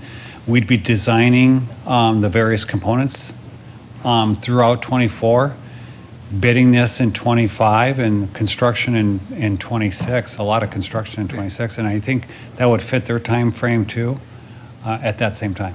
Yeah, and that's what I was thinking with the timeline, just to give us some idea, like when, now that we have this, how much time before we really feel like we would be signing it and then the timelines for the implementation of it then. We have a follow-up meeting tomorrow, so I think by next Monday, we anticipate you having a Gantt chart with a schedule, a timeline, also a funding stream with there, and a spending stream through that too. So we'll have more details on that at Monday's meeting. Thank you. Right, but for clarification, you're asking for preliminary approval of this agreement and final approval Monday next week. So the timeline for signing this is 1 week from today. Correct. Yes, thanks. And again, all these, we're going to get a lot of questions about what about this and what about that.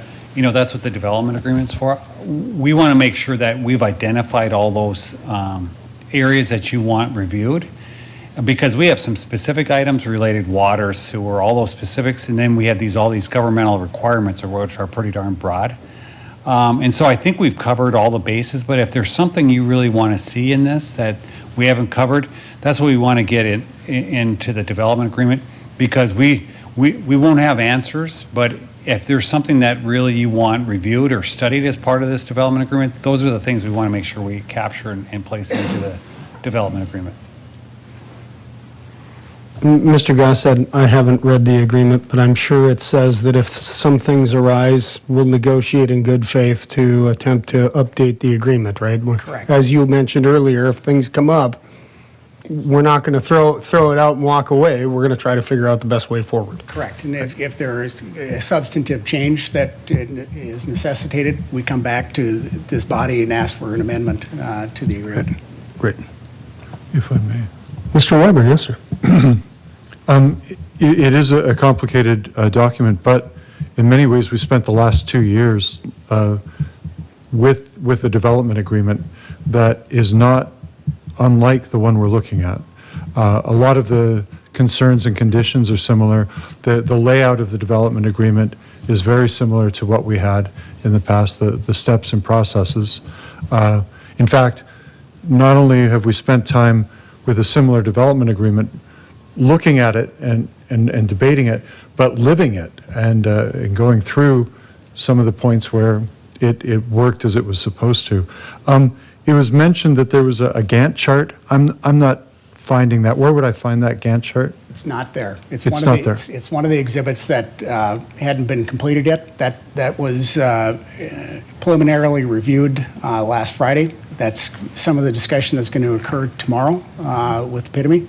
Again, I'm hopeful that Gantt chart will be ready for next Monday's meeting.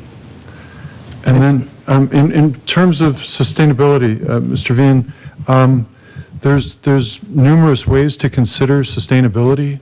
And one of my understandings is that the proposed plant actually, in terms of value-add ag, is one of the benefits of this development is its sustainability over time, because of the nature of the crops they're using, the production that they would go through, and the product that they're producing. Otherwise, what kind of issues of sustainability should we be considering? I actually don't know precisely. I mean, we could look at energy utilization and, of course, impacts for the environment when I look at sustainability and what those, we know we're going to have to comply with all regulations, right? That's minimum requirement. I just didn't know if there was anything beyond that we would be looking at that might be of value to us, is what I was looking for. So, and that's why I brought it. I don't have enough knowledge of the industry to say what we should even look for, but enough of an idea that it is important as we look at it. In fact, Mr. Egan, or someone, in terms of sustainability, one way to consider sustainability would be carbon. How much carbon is produced by the product, how much carbon is captured through the process, et cetera. I doubt that this is completely carbon neutral, but in relation to most value-add ag, is there anything that you could say to us about carbon with your industry?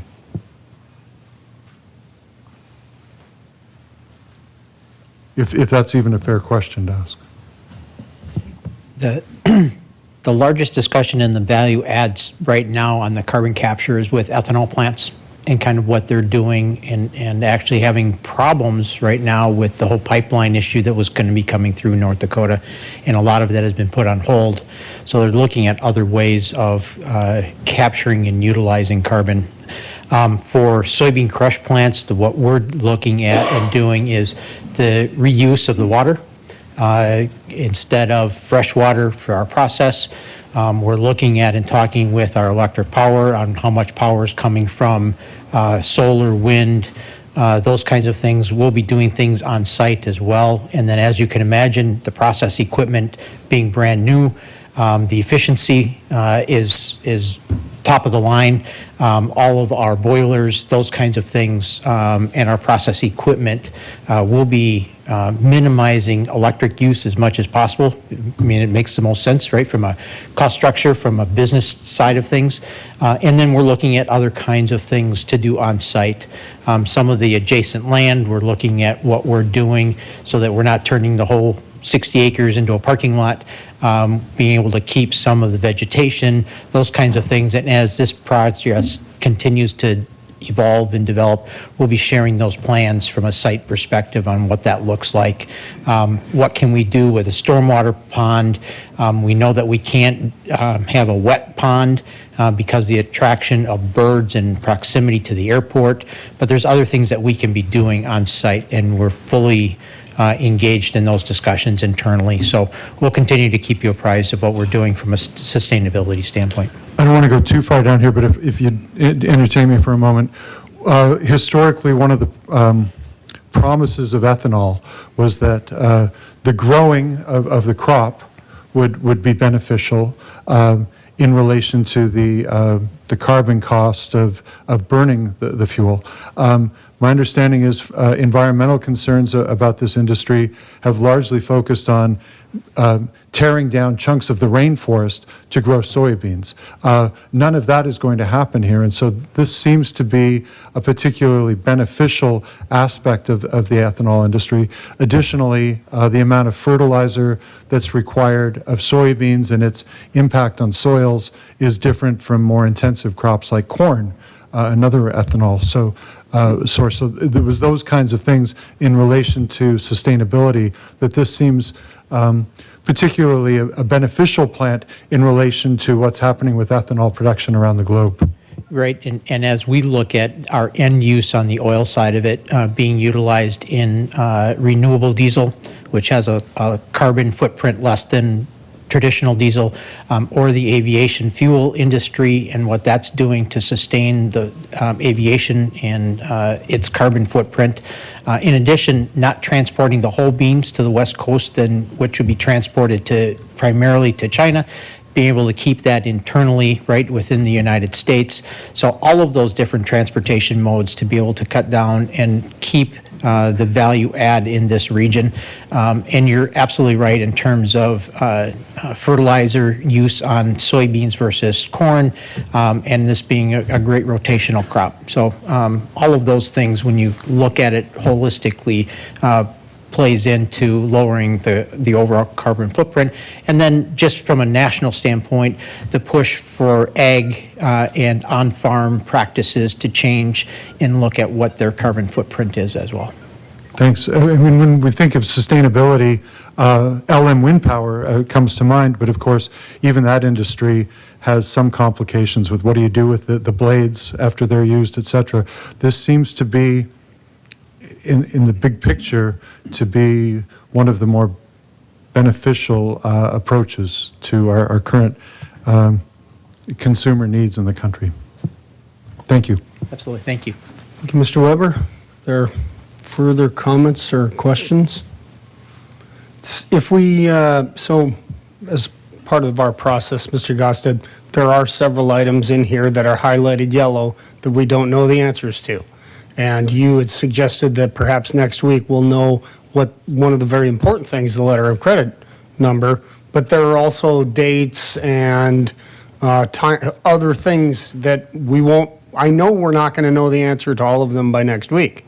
So how are we going to, as a matter of process, you're asking us to approve an agreement that has a whole bunch of information missing in it. It's formulated, I get that it's formulated and it's fill in the blank, but how are we dealing with that? One of two ways. You can approve it subject to city attorney approval, or approve it. And I mean, some of the dates are when they would anticipate starting the project. I think some of that's going to be answered with the Gantt chart that should be hopefully available next week. So I guess I would go ahead and approve the agreement as is, understanding that if there is a date, we can certainly report to the council that this is what the date of commencement is anticipated.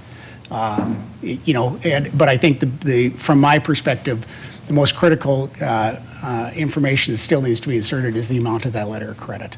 Some of those start dates are estimates right now. They're targeting that date, but it could be pushed out later because of a lot of variables that arise. So how is Epitome going to sign this agreement? If we're going to approve it and we're going to approve it with some information missing, are they going to wait to sign until we have all of those pieces filled in, or are they also going to approve an agreement that still needs some additional information? I think the information as far as the letter of credit amount needs to be completed before this council should approve, so that you know. I think the only other items that would be outstanding are the dates to commence and when they anticipate completing it. I would anticipate that they'll provide us that information. We'll get that information from the Gantt chart, and it's readily, we can insert that. And once that's completed, then I would expect that they would execute the agreement. And then we can come back and report to the council and say, this is the final agreement. These are the dates that were inserted. So you're aware of it as well. This is the way I'd anticipate doing it. So I would ask that the council approve it, subject to making sure that we've filled in all the blanks as far as when construction is anticipated to be started and when construction is anticipated to be completed. Great. Thank you. Further comments? Anyone interested in taking preliminary approval? All motion approval as long as we get updates on everything that is inserted or changed. Thank you, Ms. Osowski. Yeah. Is there a second by Weber? Thank you. Further comments? Hearing none, all those yeah? Oh, I'm sorry, Mr. Bean. If I could, I'd just like to say, I feel much more comfortable with this than what we've done in the past. I've learned a lot along the way, and I know we've incorporated much of that in here, so I feel really comfortable. One of my lessons learned from last time was take time to know what you're doing and understand the risks. And so I would like to work as hard as I can between now and next week to know it, because that is a very short timeline, to be able to do that, to make sure I feel. You'll never know it all. I mean, you couldn't wait to know it all, or you would never get any agreement. But at least to make sure I have that comfort level. And so I'm just saying I've got a lot of work to try to do to be ready. Because like I said, in general, I think it's a great project for us. So. Council President Sandy, as you recall, when we approved the Fufang development agreement, that same meeting you also approved several task orders to move the project forward. So we did move relatively fast. We're not asking you to approve any task orders that are assigned to this. Those will come back at a later time. So if you approve this, we're going to continue to bring back various task orders for your approval, have to spell them out, why we're doing it, what's it going to cost, who's going to pay for it. Those will come once we get that notice that Epitome Energy wants to move forward. Thank you, Mr. Phelan. Further comments or questions? Hearing none, all those in favor signify by saying aye. Aye. Opposed, same sign. Motion carries unanimously. Mr. Phelan, I think we should also address item 316 so that we can finish the Epitome, and then we'll go back. I definitely agree with that. So 316, Epitome Energy Project Financing Inducement Agreement. Mr. Phelan. Yes, and I would maybe hand over to Dennis, and Mr. Bayman is here virtually, and we had a meeting with them, and these are to sell tax-exempt bonds, similar but different than what we did with Altru. It's a $420 million plus facility. They think as part of their facility that they are going to be eligible for up to $140 million of tax-exempt bonds that they would use the city of Grand Forks as a conduit. And they call them solid waste industrial bonds, but those are really to do environmental treatment to that, so it's not solid waste management per se as part of that. So the other part of it is that they need the city to be that conduit, because actually the state of North Dakota is the holder of these revenue bonds through the governor's office, and they want to move that forward. Obviously, it would provide a great financing mechanism for them. And we've done this. The state law allows this. It's not our debt, but they have to go through a local government entity like the city of Grand Forks as part of that. So that's the other part of the development agreement. We didn't want to bring this inducement agreement through without the development agreement. Mr. Bayman, he's very informative and has done a lot of these deals. So I think a nice summary from him about what we're trying to do and how they estimated 140 million would be helpful to the city council in advance. Mr. Phelan, you mentioned it is not our debt. It is not our debt. I think that's a key word, and Yep. I'm ready to listen. Sure. Okay. Please, Scott. Can you hear me? We can, Scott. Good, great. I appreciate the president and committee members allowing me to participate electronically, and saves me a little bit of travel. I work with an investment banking firm, and we specialize in underwriting tax-exempt bonds of various types. And as Todd introduced the bond concept, the city, the county, the state can do all different types of bond financing for all kinds of capital expenditures. The private sector is more limited in what they can do with the tax-exempt avenue, and so we have to fit into certain particular classifications or categories of the Internal Revenue Code. And we are focused in this case and in a lot of our agricultural projects on the solid waste exemption. And as Todd said, it's not, when you hear the word solid waste, you might think about a landfill or something like that. Well, solid waste under the regulations oftentimes fits into different byproduct streams within a manufacturing or an agricultural process. So in this case, we are focused, highly focused on hulls and meal that arise within the process of getting soybeans in, cracking them, and separating the hulls from the meat of the soybean, and then as you process on through, and you're trying to extract the oil from the soybeans as they're presented at the front end, you ultimately result in a meal byproduct. And so the solid waste rules, they let us finance capital expenditures that deal with those two primary byproduct sources. And that would be the processing of the meal and the hulls, the storage, the transportation and load out of that resulting product. And what they're doing with the meal and the hulls is they're creating cattle feed. So we would be either offloading the meal to trucks or offloading the meal to train cars. And so all the capital assets required to handle that meal and get it off of the plant site and out to the cattle that can use it, all that is financeable.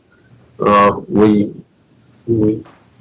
as Todd said, and as I guess one of the questioners pointed out, they're described as revenue bonds, and so that means that it's not a general obligation of the city. It's not none of your tax sources are pledged, but the bond purchaser and the documents that undergird the tax-exempt bond issue, they state in bold print in many places, this is a revenue bond. It's not a tax-reported bond of the city, the county, or the state of North Dakota. And you, in the past, past 20 or 30 years, with the health system out true.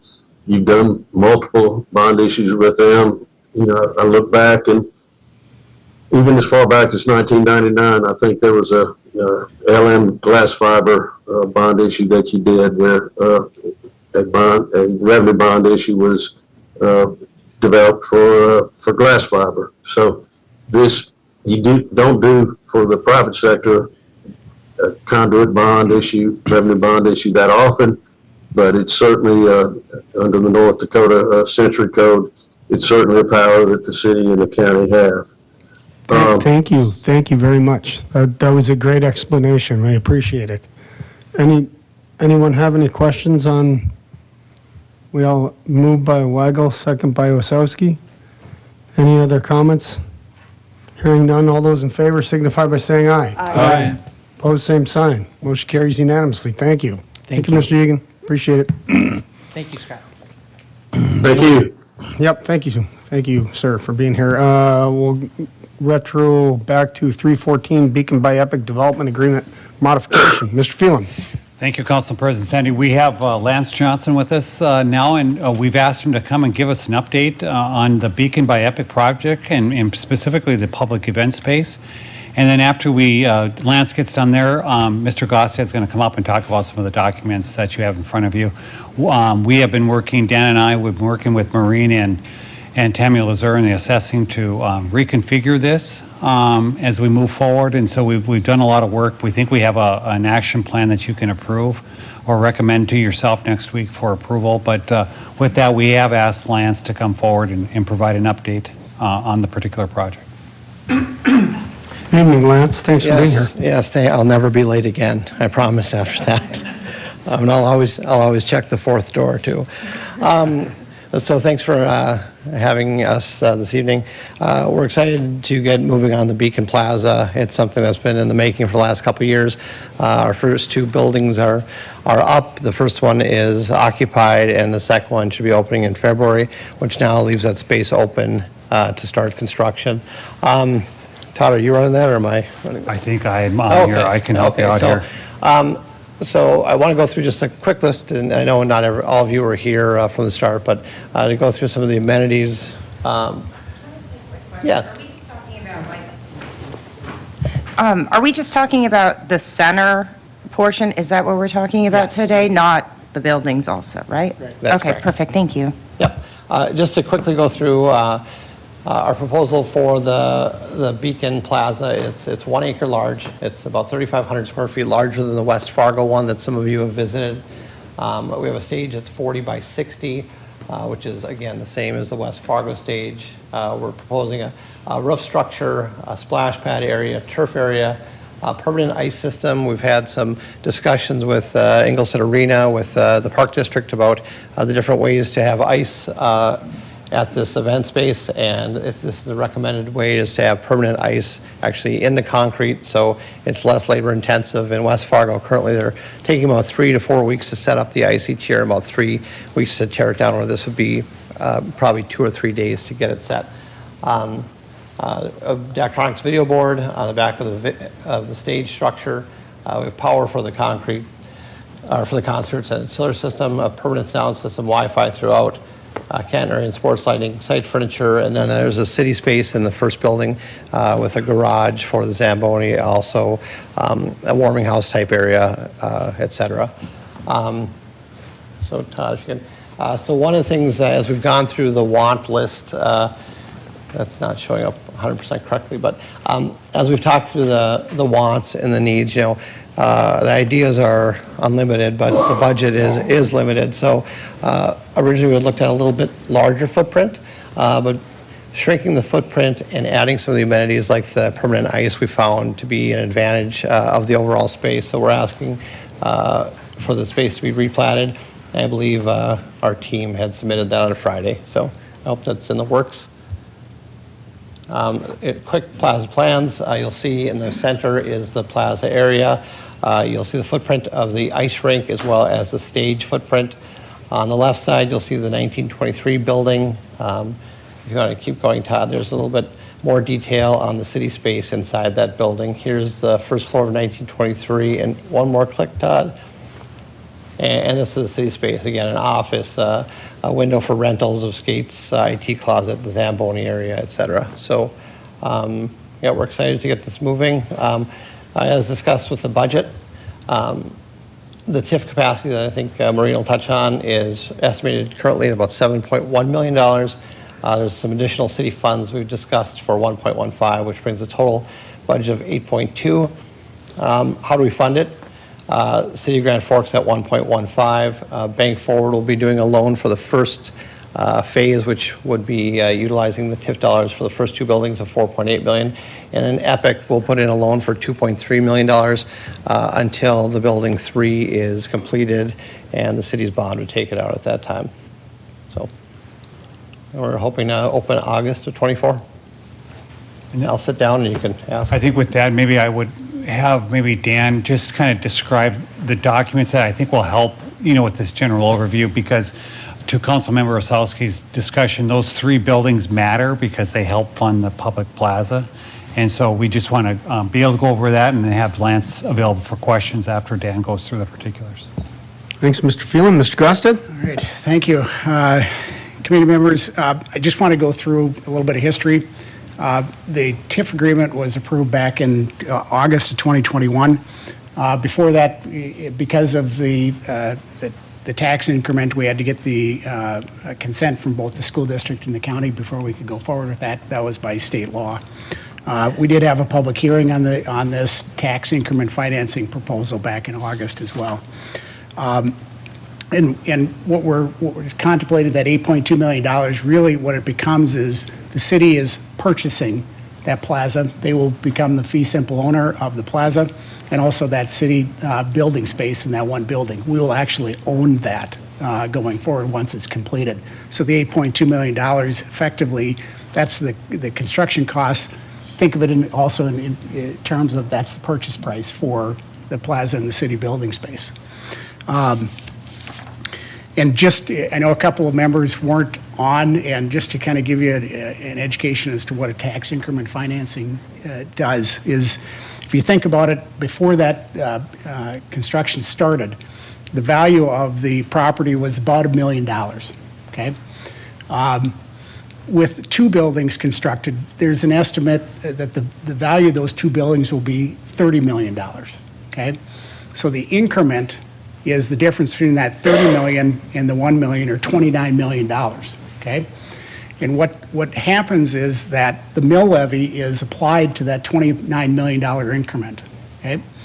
And whatever the tax revenue is, like it would be on any other piece of property, the tax revenue gets produced, the taxpayer, the landowner pays it. So the landowner doesn't know the difference. They're still paying the property tax for the full freight, right? But that $29 million increment, the tax on that $29 million, then gets allocated. 80% of that tax revenue gets allocated to the city, and that 80% then is utilized to pay the bonds, okay?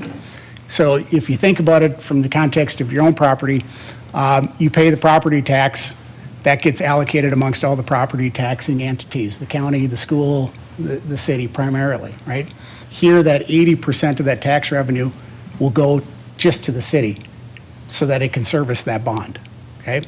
That's what the tax increment financing does, and allows to create that revenue stream and allows the city to issue those bonds to then use those funds from the bonds to buy the plaza, to buy the city building, okay?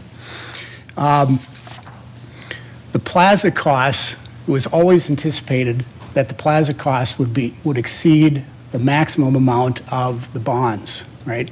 There's only so much revenue that can service the bonds. We couldn't go out and issue a $10 million bond and then the tax revenues not be enough to be able to service that debt, okay? And so it was always anticipated that there was going to be a little shortfall is the amount of the revenues and the maximum amount of bond that could be serviced with that revenue. And so there was a dedication of about $1.1 million of beautification funds that are found in the city's Economic Development Fund 2163 that would fill that gap. So when you combine the bond amount plus that 1.1 million, you get to the 8.2. right now through the amount of the maximum amount of bonds that the three buildings could service is about $7.1 million. 4.8 after the two buildings are done, and then the third building can support a bond of about 2.3 if my math is right. The way it's set up, the way the agreement was set up is that the city there'd be two closings. The first closing would occur once the plaza is done and two of those buildings are constructed. The city would then pay 2/3 of the maximum amount of the bonds, or 2/3 of that $7.1 million, plus the 1.1, okay? At that point, we would own the plaza. We'd own that city building space as well within the building. Then the second payment for that remaining 1/3 would occur once the third building is up. Okay? Go ahead. So the 8 million, right, that's what you're talking about, that's just for those two buildings, and then we'll have to pay 1/3 more when we, no? Think of it in the context of you take the $8.2 million. Okay.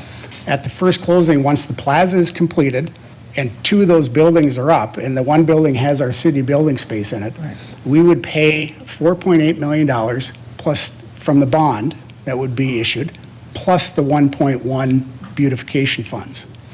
And the remaining $2.3 million doesn't get paid until that third building is up. So it's all part of the that $8 million.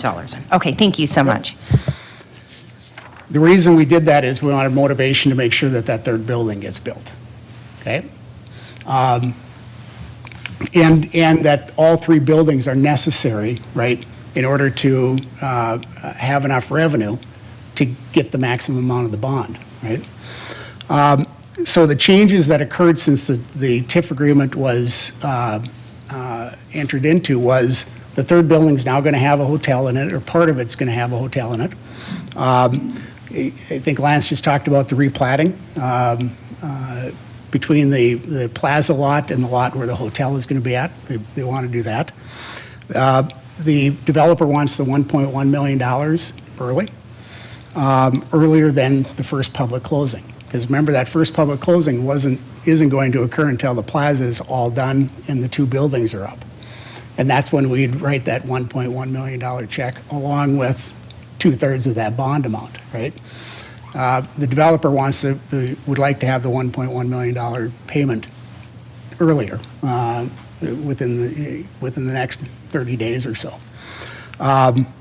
There isn't any change, however, in the two closings. So when we issue the bonds, we'll stay the same. We won't issue the bonds until two of those buildings are up and the plaza is up. We'll take title on that first closing as well. That hasn't changed. We'll pay the other 1/3 of the bond once that third building is up, okay? And so that then prompted negotiations with the developer, their financing agency, Bank Forward, because we wanted to make sure that the project gets done. Before we distribute the $1.1 million, we want some security back to assure ourselves that the project, the plaza, will get completed. And so what was negotiated was, again, I think Lance mentioned this, the 2.3, 2.5, I think it's 2.5 in the agreement, that'll have to be adjusted to 2.3. They're going to deposit that into a bank account that'll be controlled by Bank Forward. Distributions out of that bank account can only be utilized to pay costs and expenses to finish the plaza. That's one condition. Second is we're going to get a sworn statement from Community Contractors, the contractor that's building plaza, that with the funds that Epitome is getting from their bank, plus the 1.1 the city is contributing, plus the 2.3 that Epitome is depositing in the bank account, that's going to be enough money to finish the plaza. Okay? Who did I say? Oh, sorry. Too many agreements tonight. Also, we don't have to provide our $1.1 million until both that deposit occurs and we get that sworn statement from Community Contractors. We also don't have to provide the 1.1 until Bank Forward closes on their construction loan. Again, their funds are being used to build the plaza. We'll take a first mortgage on the lot where the plaza is going to be and on the lot where the hotel is going to be. Right now, Bank Forward has a mortgage on both lots. They've agreed to subordinate. So we'll be in a first position on both of those lots. And so amendments that occurred as a result, there's been some transfers from the property to Beacon-related entities. So we've got two new entities that are the developers under the agreement that weren't there the first go-around. Beacon East Real Estate Holdings LLC and Beacon NW Real Estate Holdings LLC were added. There's provisions now about these, what I defined as city additional funds. That's that $1.1 million. There are provisions about the conditions that are described with respect to the 1.1, you know, the loan being closed, the sworn statement, the deposit of funds. All those are conditions before we distribute the 1.1. I do want to note that there are a couple of dates that are not in the agreement that I just got after the agreement was posted. They expect that Building 1, that it started on September of 2021. The certificate of occupancy was issued on September 15th of 2023. Building 2, it started on June 1st, 2022, and they expect the certificate of occupancy on that one to be February 1 of 2024. And then Building 3, they expect to start in August of 2024 and have a certificate of occupancy by July of 2026. Those will be added by next week. I got those late before we were able to post them. It also adds this new section 3.3, again, talking about the distribution of the $1.1 million and the mortgage that's coming back, the subordination from the bank, the deposit of the funds. And then there are some additional requirements. For example, we'll do some title work to make sure that our lien is in fact a first lien, those types of conditions. The other thing that is in the agreement is that if they do not complete the plaza by July of 2025, that $1.1 million is repaid at an interest rate of 3% from the time we distribute the money. If they complete the plaza by that date, then there is no repayment. We release the mortgage, and it really becomes part of the purchase price. We don't ask them to pay it back, but only if they don't complete it by July of 2025. Those are the primary changes to the development agreement. So what we'd be asking tonight is to approve the amendments, to approve the mortgage that would be provided to the city. Also, there's a purchase agreement for the purchase of the plaza, to approve that as well. Finally, the management agreement has also been modified a bit as well. If you recall, there was an entity called Beacon Events, Inc. that was created.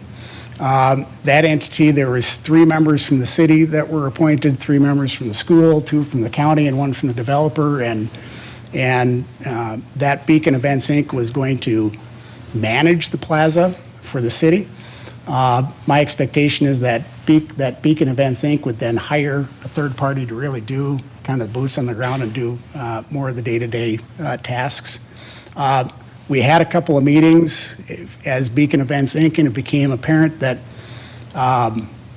there were some issues as to who the employer was going to be of the people running the plaza. Was it Beacon Events, Inc.? Who was it? There were some issues as far as liability is concerned, and it just seemed like it created more issues than needed to be. So what we're doing is changing the management agreement, not any of the substantive terms, but now the agreement will be directly between the city and Epic Events, Inc. To run the facility rather than having this intermediate entity. The one thing the management agreement does also include is if the city wanted to create a similar type of commission like you've had with the Alaris Commission, it could. It's not required to, but it certainly is embedded within the agreement as well. So the management agreement doesn't change substantively, other than we're not going to have that middle body in there between the city council and who's running the, managing the plaza on a day-to-day basis. So those are the amendments. And again, we'd ask you to approve the management agreement as well. Great presentation, Mr. Gostet. Thank you. Questions for any of the above? Yeah, Ms. Linsky. I just want to be transparent and say my husband and I made an investment into the beacon, so I think I need to ask to be recused from this vote. Mr. Gostet? Yeah. Can you remind us one more time of the process for asking for, yep, Mr. Kavanaugh? I'd make a motion to allow Councilmember Linsky to vote on all matters related to the beacon. And there's a second by Weber. Great. There's a motion and a second. All those in favor signify by saying aye. Opposed, same sign. Aye. Motion carries. Thank you, Mr. Kamami. To answer your question, that's exactly what I would have suggested. Yeah, very good. So, questions for Mr. Gosted, Mr. Phelan, or Lance from Epic? Yes, Mr. Kavami. Okay, I have a few. I'm not sure who should respond to these. So, first question is, we're purchasing the plaza for $8.2 million, correct? Correct. Yeah, we're paying the construction costs. And Sure. Yep. So if we're purchasing it, is all the construction being publicly bid as if it was a city project? That is going to be up to it's not a city project. It's their project until it's completed. Sure. I guess my question is, how do we know what we're getting? So is there open books as far as, the construction bids that they get, the costs of each item? Is a shovel $100 or $10 or? It's similar to what we've got with, and I'll say it again with Epitome. There are all kinds of conditions that have to be satisfied, construction requirements that they have to meet under the TIF agreement that hasn't changed from the first go-around. Sure, but I don't think I saw anything about publicly bid. There may not. I guess my question is, we're getting a $8.2 million public asset, and any other public asset at that cost would most likely have to be publicly bid. So how do we assure that the public is getting value? Through our review process is what's been embedded within the agreement itself.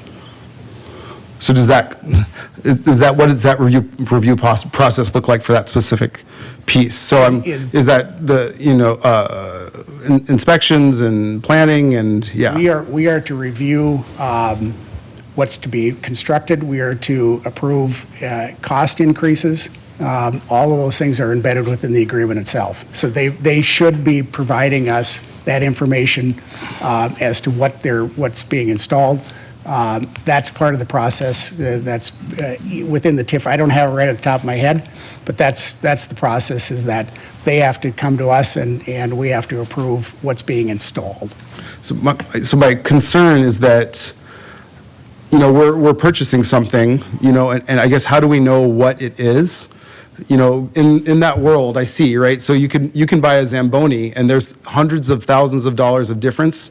Both are Zambonis, but what are we paying for and what are we getting? I think that there's 100 decisions that'll probably happen, and how do we know what decisions are being made if we're not at the table?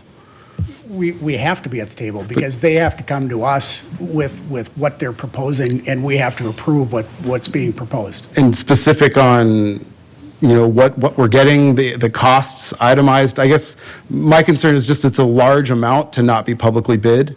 And so who knows where the numbers are? And if we could certainly add that to the agreement and make an amendment that the entire project be publicly bid. I guess that's my one concern. I don't know how we could ever build anything. If you look, you look at the Hive, you look at everything, it's all publicly bid. Every school project, every county project, they all have to be bid. So that's one concern I have. The next question I have is, the Alerus Commission, I think I've had the pleasure of attending the annual meeting, and it was really enjoyable, and I thought that they do good work there. And so I guess I couldn't imagine, disbanding that. And I know we're eliminating that middleman, like the commission that, the Alaris Commission runs, is the governing body, right, for the management company. So if we're not going to have that anymore, what's the engagement level and what's the accountability? Is that something where we're now having those quarterly meetings here? And is that a committee of the whole thing now, or? Yes. Yes. And what the management agreement requires is that they come forward with a budget on an annual basis to advise what the costs and operation are going to be for the plaza. And the reason that we removed the Beacon Events Inc., it was a nonprofit entity. There was some lack of comfort with some of the board members, at least that was my perception, in serving on a nonprofit. What's our liability issues? Who's the employing entity? And by having the contractor, think of it in the contractor at the Alaris Center, they're responsible for the day-to-day operation. If this council wants to put in a commission between itself and Beacon Events, Inc., the agreement allows for that. You could do that if you wanted to. I'm not suggesting that you get rid of it. It's just this particular process didn't seem to work real well. And I understand that. And I think maybe if we zoomed out and said that any city-owned entertainment entities are under one commission versus having separate ones, that maybe that could streamline the process. When you look at, who's running the Alaris Center, the improvement has been amazing, right? But we went through an RFP process and had different entities. So it sounds like we're cutting out the watchdog, and then we're also just signing up. So the person that's building it, that's setting the price, that's selling it to us is also running it. So it's a lot of things in one pocket that just make me feel a little bit uneasy. Understood. Yeah. I don't know how to answer that other than you can set up a commission if you want to have a buffer between the council and the manager, or not. Yeah, I guess, in my mind, the easiest thing would be if the Alaris Commission became any city-owned venue, and then you had, just like how we have a member of the Alaris Center management team, we had Alaris, or we had any of our other public entities. So it doesn't have to be decided now, obviously, but I just think there's a lot of things that we don't have purview to, or we're just making assumptions, or we're just taking in good faith, and that's a lot of money. And the annual operating agreement, now we're trusting it to an entity that's competing with another entity. I'd love for them to synergize and schedule things together, and it seems like we're just putting a barrier in between that. Mayor, did you have something to add? Yeah, no, I appreciate Councilmember Kavami's questions. I think there's certainly some valid points. I think what gives me solace is that we're not buying the public square until it's completed. So we've got certainly the opportunity to work through the process, make sure it's completed the way that we want before it's purchased. I think with personally with the council meeting every Monday, I think this is probably a good place for it to be housed as far as overseeing the third party. I might disagree with Mr. Kavami on that point. I think the Alaris Center Commission does a great job, but they're largely overseeing OVG. If you're adding a new third party that they're going to oversee, you probably would have to have a different setup there. They're going to have to meet separately on this project versus how they're meeting on that project, because all the administrative work is getting done by OVG. There's not any administrative work that's getting done by the Alaris Center Commission. They're responding to what's presented by them. So personally, I think overseeing a third party can be done by this body, particularly with meeting every single Monday. You want to make sure that you're getting the most out of those meetings, and I think that would ensure that happens. So my 2 points on that, but thank you. Thank you, Mayor. Further, yeah, Mr. Dean? I understand what you've said, Mayor. I think there's some, one of my thought process was, if you're running an event like this, I don't know if you want to bring all the issues to a commission meeting or a city council meeting and publicly discuss, because some of that has to do with competition and how you run something that's not a public department or a city department. So I think we got time to work on that, but I do think that there is a little bit of that, because if they're going to be competitive and want to do a great job, they're going to have to have some ability to address some of those issues without identifying them all publicly.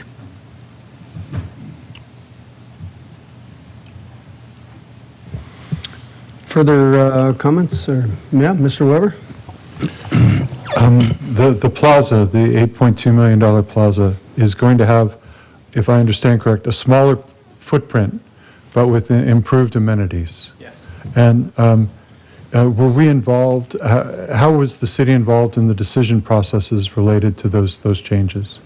Or is that just coming to us now? I would say that it's been proposed by us to work towards the wanted amenities throughout our discussions that we've had and try to make the budget work based on the square footage available and the amenities wanted. And the original agreement was that the 1.1 would be paid later in this process, but now it's being expedited. Friends make lousy contracts because they fail to consider potential problems. So I appreciate that this agreement considers some potential future problems, such as the possibility that the 1.1 would have to be paid back. How did we determine a 3.3% interest payback for the 1.1 million, especially with current interest rate? I'm sure the banks are charging more than that. Why do we charge 3.3 in that situation? It was a recommendation from administration. It was consistent. I think there is I can't remember which one it was, the 2% loan that was recently approved. I think Memorial Village used a 2%. So I think that was kind of the basis. Fair enough. So my question would be, a $30 million project, what has changed that the 1.1 is needed now? Why the expedited need on the 1.1 million? I guess originally our thoughts were we were trying to avoid one of the largest expenses in this overall budget is the cost of money. Right. And we were looking to avoid that as much as possible. The cost of money, we've all been affected, well, many have been affected by higher interest rates right now. Borrowing is much more expensive. So that's affecting any kind of development around. But the need for the 1.1 million now have interest rates had a particular impact on your business model? Is that part of why this is being needed now? I would say absolutely. It's had an effect on everything we do, and I think the way it is stated now that we'll have the bank loan, our 2.5 million, which we had in the original model never assumed that we'd have to borrow $2.5 million or $2.3 million to the project. But again, as the first closing comes, and the city takes ownership of the parcel, the bank would lose its collateral on the loan. So that is why the bank originally we were hoping the bank would loan us the entire $7.1 million. However, with the way that this is set up and the city taking ownership after the first two buildings are done and the plaza is completed, that would cause the bank to lose their collateral.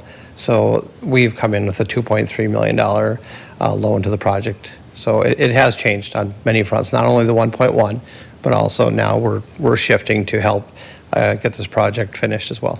So this original development was based on the idea that you would be able to borrow that $7 million from the bank at some future date, and that hadn't been previously approved? You know, that's how we did the first one in West Fargo, but restrictions and what the bank can do has changed tremendously over the last 2 years. And even with personal guarantees, which we'll have to personal guarantee this $4.8 million loan as well.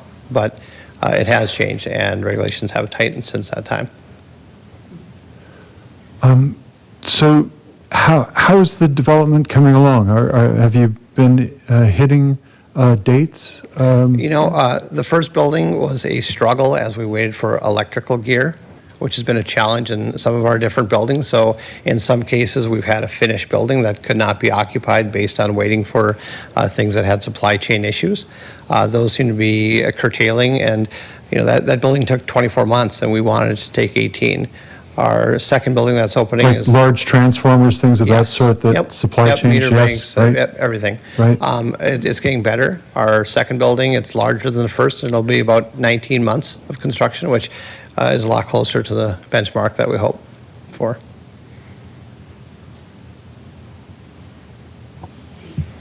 Thank you. Mr. Kavami? Just one more question, I guess, for the developer. So are you guys willing to have public bidding for any of our public amenities in the square? And is that able to be an open book process where that's public as if it was a public project?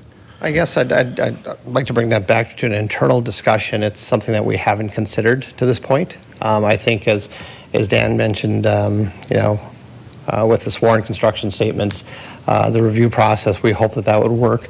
I think part of the benefit of allowing us to develop this project privately is we can, utilize, community contractors is building our other 3 buildings. We want them to build this. It's just for, not only for organizational or, working between the 3 projects going on, it just works better for our timelines, et cetera. But I'd bring that back to an internal discussion and I guess come back with our thoughts. Because if community contractors is already swearing to keep the funds separate, that should be something that they're probably already doing. So certainly, even if it's not publicly bid, it's something that could be an open book process so that we could see what goes into it. I can maybe answer the question. Yeah. It triggered, if you take a look at section 2.4.5 of the agreement, it does talk about the city shall approve all proposed costs and expenses for the public components, including but not limited to any proposed changes. So that open book process already exists within the agreement. It may not have been employed yet because there hasn't been much development on the plaza up to this point. There's been some conceptual plans that I know that have been shared, but now you're going to get down to the nuts and bolts of the costs and expenses, and so there is that open book process that's already part of the agreement. Perfect. If I may, Mr. Gaustad, I appreciate your active involvement in trying to always make sure that these deals can go forward while protecting the city in the process. Thanks. Thank you. Further comments?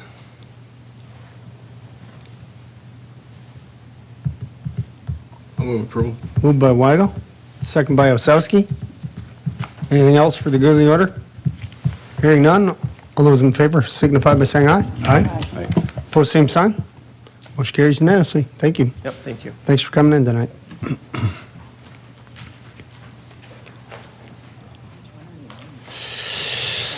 $317, yeah.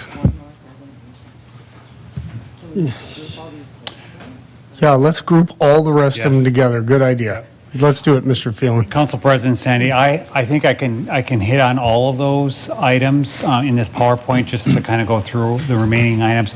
I would have Maureen go over that ordinance change for the sales tax, but I think all the items that are in here are contained in this PowerPoint presentation. Great. 317, indoor sports and aquatic facilities overview. 318, 3/4 cent sales tax ordinance amendment. 319, indoor sports and aquatic facilities real property purchase. 320, all true indoor sports and aquatic facilities complex naming agreement.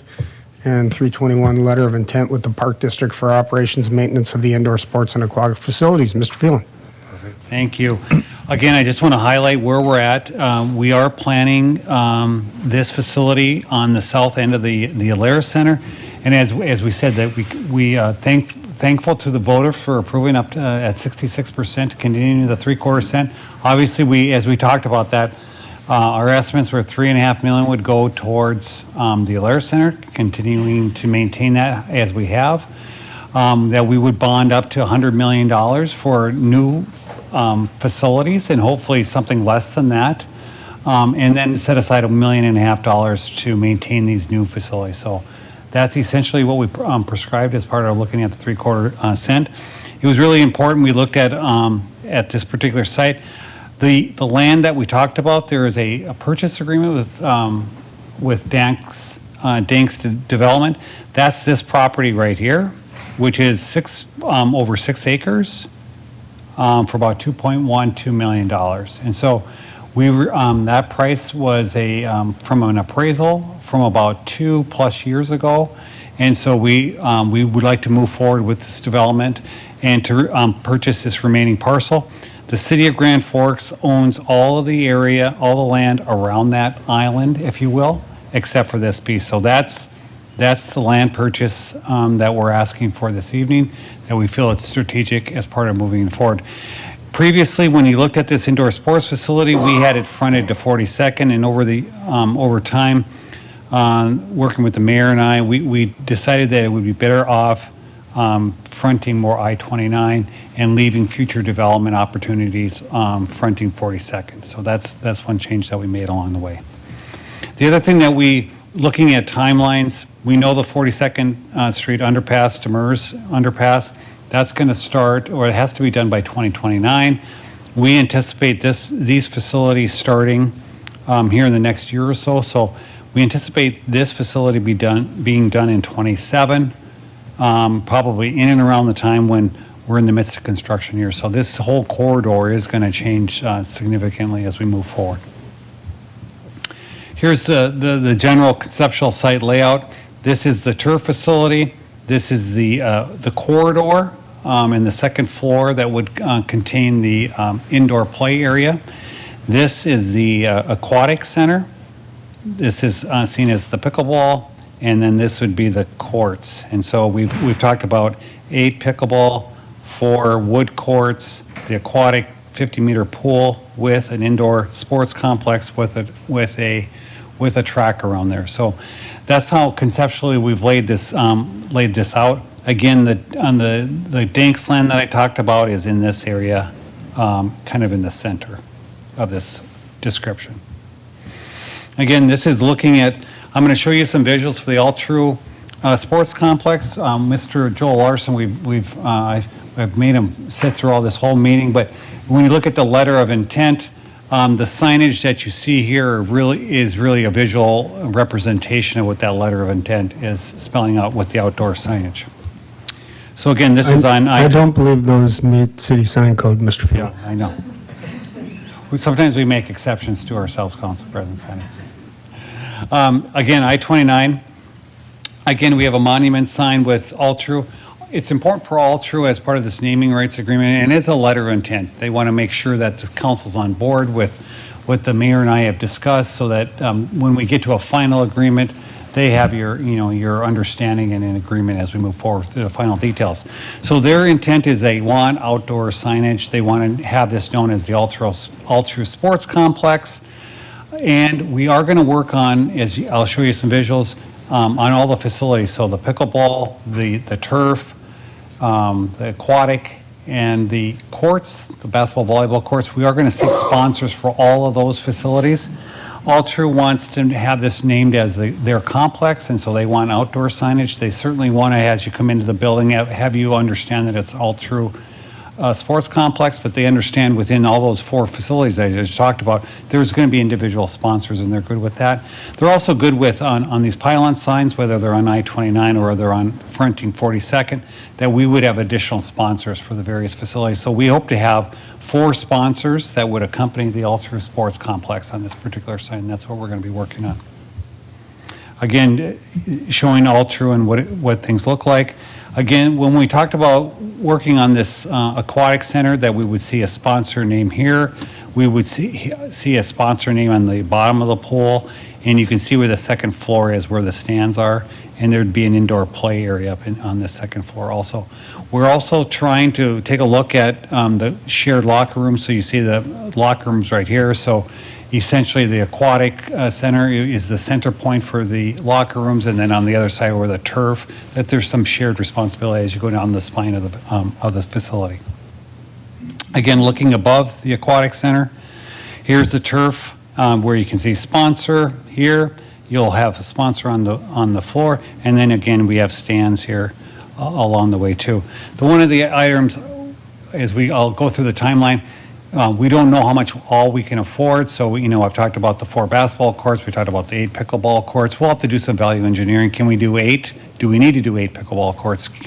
Do we need to do 4 basketball courts? Can we do a track of some sort? We'll have to work that through all the design and value engineering that we'll do along the way. Again, just some more visuals of the turf. Here are the pickleball courts and the 4 basketball, volleyball courts. And then importantly, looking at, speaking with the mayor always says, let's try to get this thing done in 26, and I always say 27, so we, without telling some of our support, we're kind of at the end of 26 on this time frame.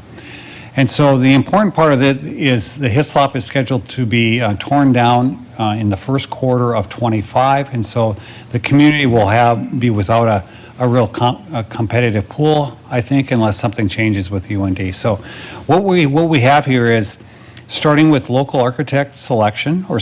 So we want to set up the RFQ, or the request for qualifications, so that we will have the ability, when we advertise, to select one local architect to design the whole facility, or we can separate facilities. So we may have an architect that's really good at the turf component, but there's another architect that's really good at the aquatic, that we'd be able to split those out. So that's how we would advertise moving forward. Followed on that, we would select local engineering, and so there's going to be lots of parking lot, traffic, engineering kinds of things, and so the thought on this is that we'd separate the architectural from the engineering, and we're going to ask to pick our own engineering on this particular project. Then we would follow that, once we get that team involved, with the construction manager. And I think this project really lends itself well to be a construction manager, because we're going to have all these various facilities. We're probably going to have to start the aquatic facility first with those common spaces, and then move to a turf facility. So I think this is going to speed up construction. It's going to allow us to phase it better, and it's going to allow us to get a construction manager on site more quickly, and looking through all the various costs that we can do, working with our architectural and engineering team. So you can see along the way, 24 is really set up to be design and cost estimating, trying to bid this project in the winter of 25, with construction starting in the spring, and ultimately completing these facilities at the end of 26. And that's kind of our time frame. The one thing I would ask for the city council is that certainly we want local regional participation on architectural, engineering, and construction management. These two firms that I have on the bottom are, I'll call it BRS. That's been the architectural firm that you've seen that have worked with the larger consultant that we partnered with on the feasibility study. I would ask the council, as we work through this concept, that I would be able to carry these folks through as a kind of a strategic partner, because they're going to help me a lot with getting these RFQs out, making sure we move forward with this project. They're specialists in this area, and it will just help move quickly and smartly. The other group I would like to bring along is this Water Technology Inc., and it would help with the aquatic facilities. So they do a lot of aquatic facilities throughout the world, and so I'd like to keep them along with as our specialists, teaming them with local architects and local engineers as part of that. So we'll have to work out what they're going to do, and what we're going to ask for local designers to do as we move forward. But I think they would add a lot of value to make sure we don't miss something along the way, since this is really truly a project cities generally don't work on, but we're working on. This is a fun project, and so as hard as it is for the city of Grand Forks to make things fun, this should really be a fun project, because generally we have to do meat and potato kind of stuff. This is a project where there's some fun. Probably the last fun project was probably the one that Ken worked on when he was city engineer, which was the Alaris Center. So this is our equivalent to that particular project. So with that, the step one is trying to advertise for a local architect partner or partners, as I described. In January, we would then start the engineer selection in February. We'd bring back contracts in February, March for both architectural services, for engineering services, and then I mentioned these two groups that have been started with the feasibility study. I would ask them to continue along with the project. I would ask them to come along with, but we'd have actually agreements as we move forward. And then we'd have a project kickoff in this March-April timeframe. And then at the same time, generally you don't bring in a construction manager at risk until you're probably, 20-30% along on design. But just to get that process out of the way, that we would get them selected, and then we can determine when we want to bring them on as a team. But at least we've got our whole team all ready to go and moving forward. And that, I think, will help speed on the process of getting through design, getting through bidding, and getting through construction. Really, that's our intent. And And along the way, the last agreement is a letter of intent for the Grand Forks Park District. I think they're going to be a valuable partner with this too. These are facilities that they run. They really want to be your partner, your local government partner that runs these. And they want to be involved in the operation, maintenance, programming of these facilities. They have the closest link to all these various athletic groups too. And so that letter of intent that we're asking for is to allow them to come onto the team, to be a partner, and to work with us, ultimately with the goal of having them have a formal agreement that they'll operate, maintain those facilities on behalf of the city of Grand Forks. So what I've spelled out is we'd have a letter of intent with Altru as part of the naming, and then we would continue to work on the various sponsors on the 4 existing facilities. I would ask you to move forward with the Grand Forks Park District to be the O&M partner on this. Again, just a letter of intent, but we would work in earnest for the development agreement on that. Purchase that land. That is a purchase agreement, so that's probably the most final thing that you're doing, is that you're agreeing to purchase from Danks Incorporated 6.28 acres, I believe, for $2.12 million, based upon an appraisal that we did within the last 3 years, which we think is fair and reasonable. And that would allow us to have all that land on the south end, and would really help us to set up this facility. And also would provide some additional space up fronting 42nd if we don't know that. I think that's really strategic. The Alerus Center Commission would have probably done it back in the day. Why didn't they purchase that? They ran out of money. And so here we are, but I think we have a really good agreement on a price to purchase that remaining amount. So, and then with that, I would ask Maureen what's to talk about the city code amendment that we're asking that really deals with the sales tax itself. Ms. Dorstad? Yes, thank you, Todd. President Sandy, members of the committee, as Todd stated, pretty exciting to work on a project like this. The results of that special election vote did have a proposed amendment to our home rule charter. Not only will it fund ongoing capital needs of the Alerus Center, but it did expand that language of allowable uses for the health, wellness, multi-use facility and related land and fixtures. So based on that, Grand Forks City Code includes sections relating to sales tax that needs to be amended based on that change to the home rule charter. So what you have attached to your agenda tonight is that ordinance that's been drafted that reflects the changes with those amendments. Basically, it's just in 2-part. It's still a 0.75% sales tax. It expands that language, so that's included to be able to be used for those additional uses. And then the other piece that is amended with that ordinance is just to, there's no longer a sunset provision, so it deletes that. Are there any questions on the ordinance change? I'll move approval. Moved the ordinance change 318 by Weber, second by Weigel. Thank you. Further questions on the ordinance change, item Just the 318? Yep. No, I'm good. Okay. Any questions? Hearing none. All those in favor signify by saying aye. Aye. Opposed, same sign. Motion carries. Okay. Why don't we take these in order? 319, the indoor sports and aquatic facilities property purchase. Are there questions about the property purchase? Ms. Wasowski moves approval. Is there a second by Veen? Any other questions? Hearing none. All those in favor signify by saying aye. Aye. Opposed, same sign. Motion carries unanimously. 320, the indoor, Altru Indoor Sports and Aquatic Facilities naming agreement. I have questions on that. Yes. Ms. Wasowski. So I was glancing through it, and they said, well, first of all, how does it really work with like the Alerus Center? Does the Alerus Center continuously pay us for the naming rights every year? Because it says in here that they'll give us $10 million, but like what I'm kind of nervous is going to happen is they say they're going to give us $10 million. It doesn't specify how much per year or anything like that. And I love Ralph Engelstad Arena, the way it's built and everything like that. But when UND switched their name, you know, the logo was everywhere and it can never be replaced. And I don't want us to get into a situation where we have Altru plastered all over this building and then they decide that they no longer want to pay for the naming rights. And now here we just can't even change it. I think that there should be more of a, this is how much you have to pay for that. And then who pays for the signage? Does Altru then pay for the signage to be put up that says Altru?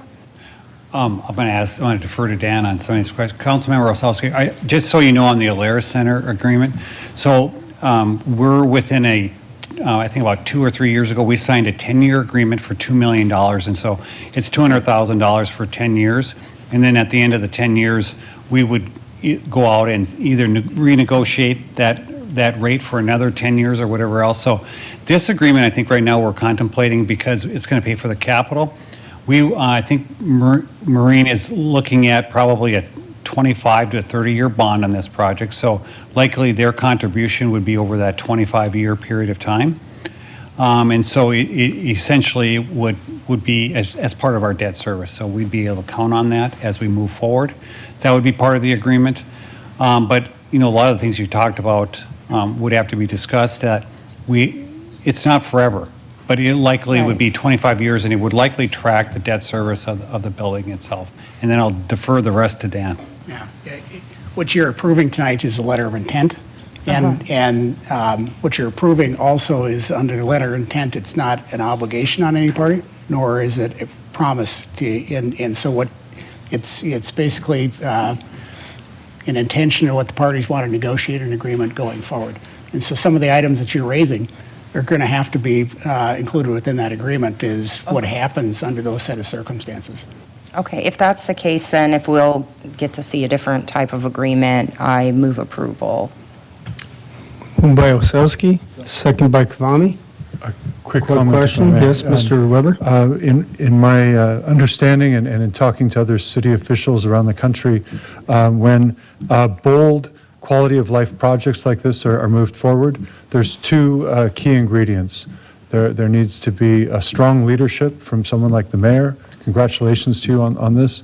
And there is often a major gift that helps to put it over the line. And Altru's gift was, I think, one of the major factors in the successful vote. So I just wanted to thank Altru for their support of this. I'm ready to vote.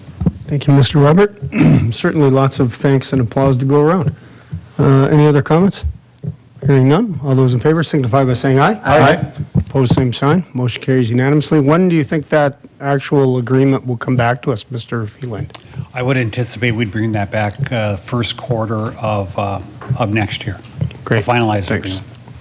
Last but not least, 321, letter of intent with the Park District for operations and maintenance of the indoor sports and aquatic facilities. I'll move approval. I second. Whoever moves, Ms. Osowski seconds. Mr. Phelan, question for you, though. The consultants that we've used through this process, are we going to pay them for helping us put together these RFPs? Council President Santa, yes, I don't ask for, I need some support to get some of this information out. I think they're the most keenly available and able to get, because I want to get these RFQs out in December, which means now.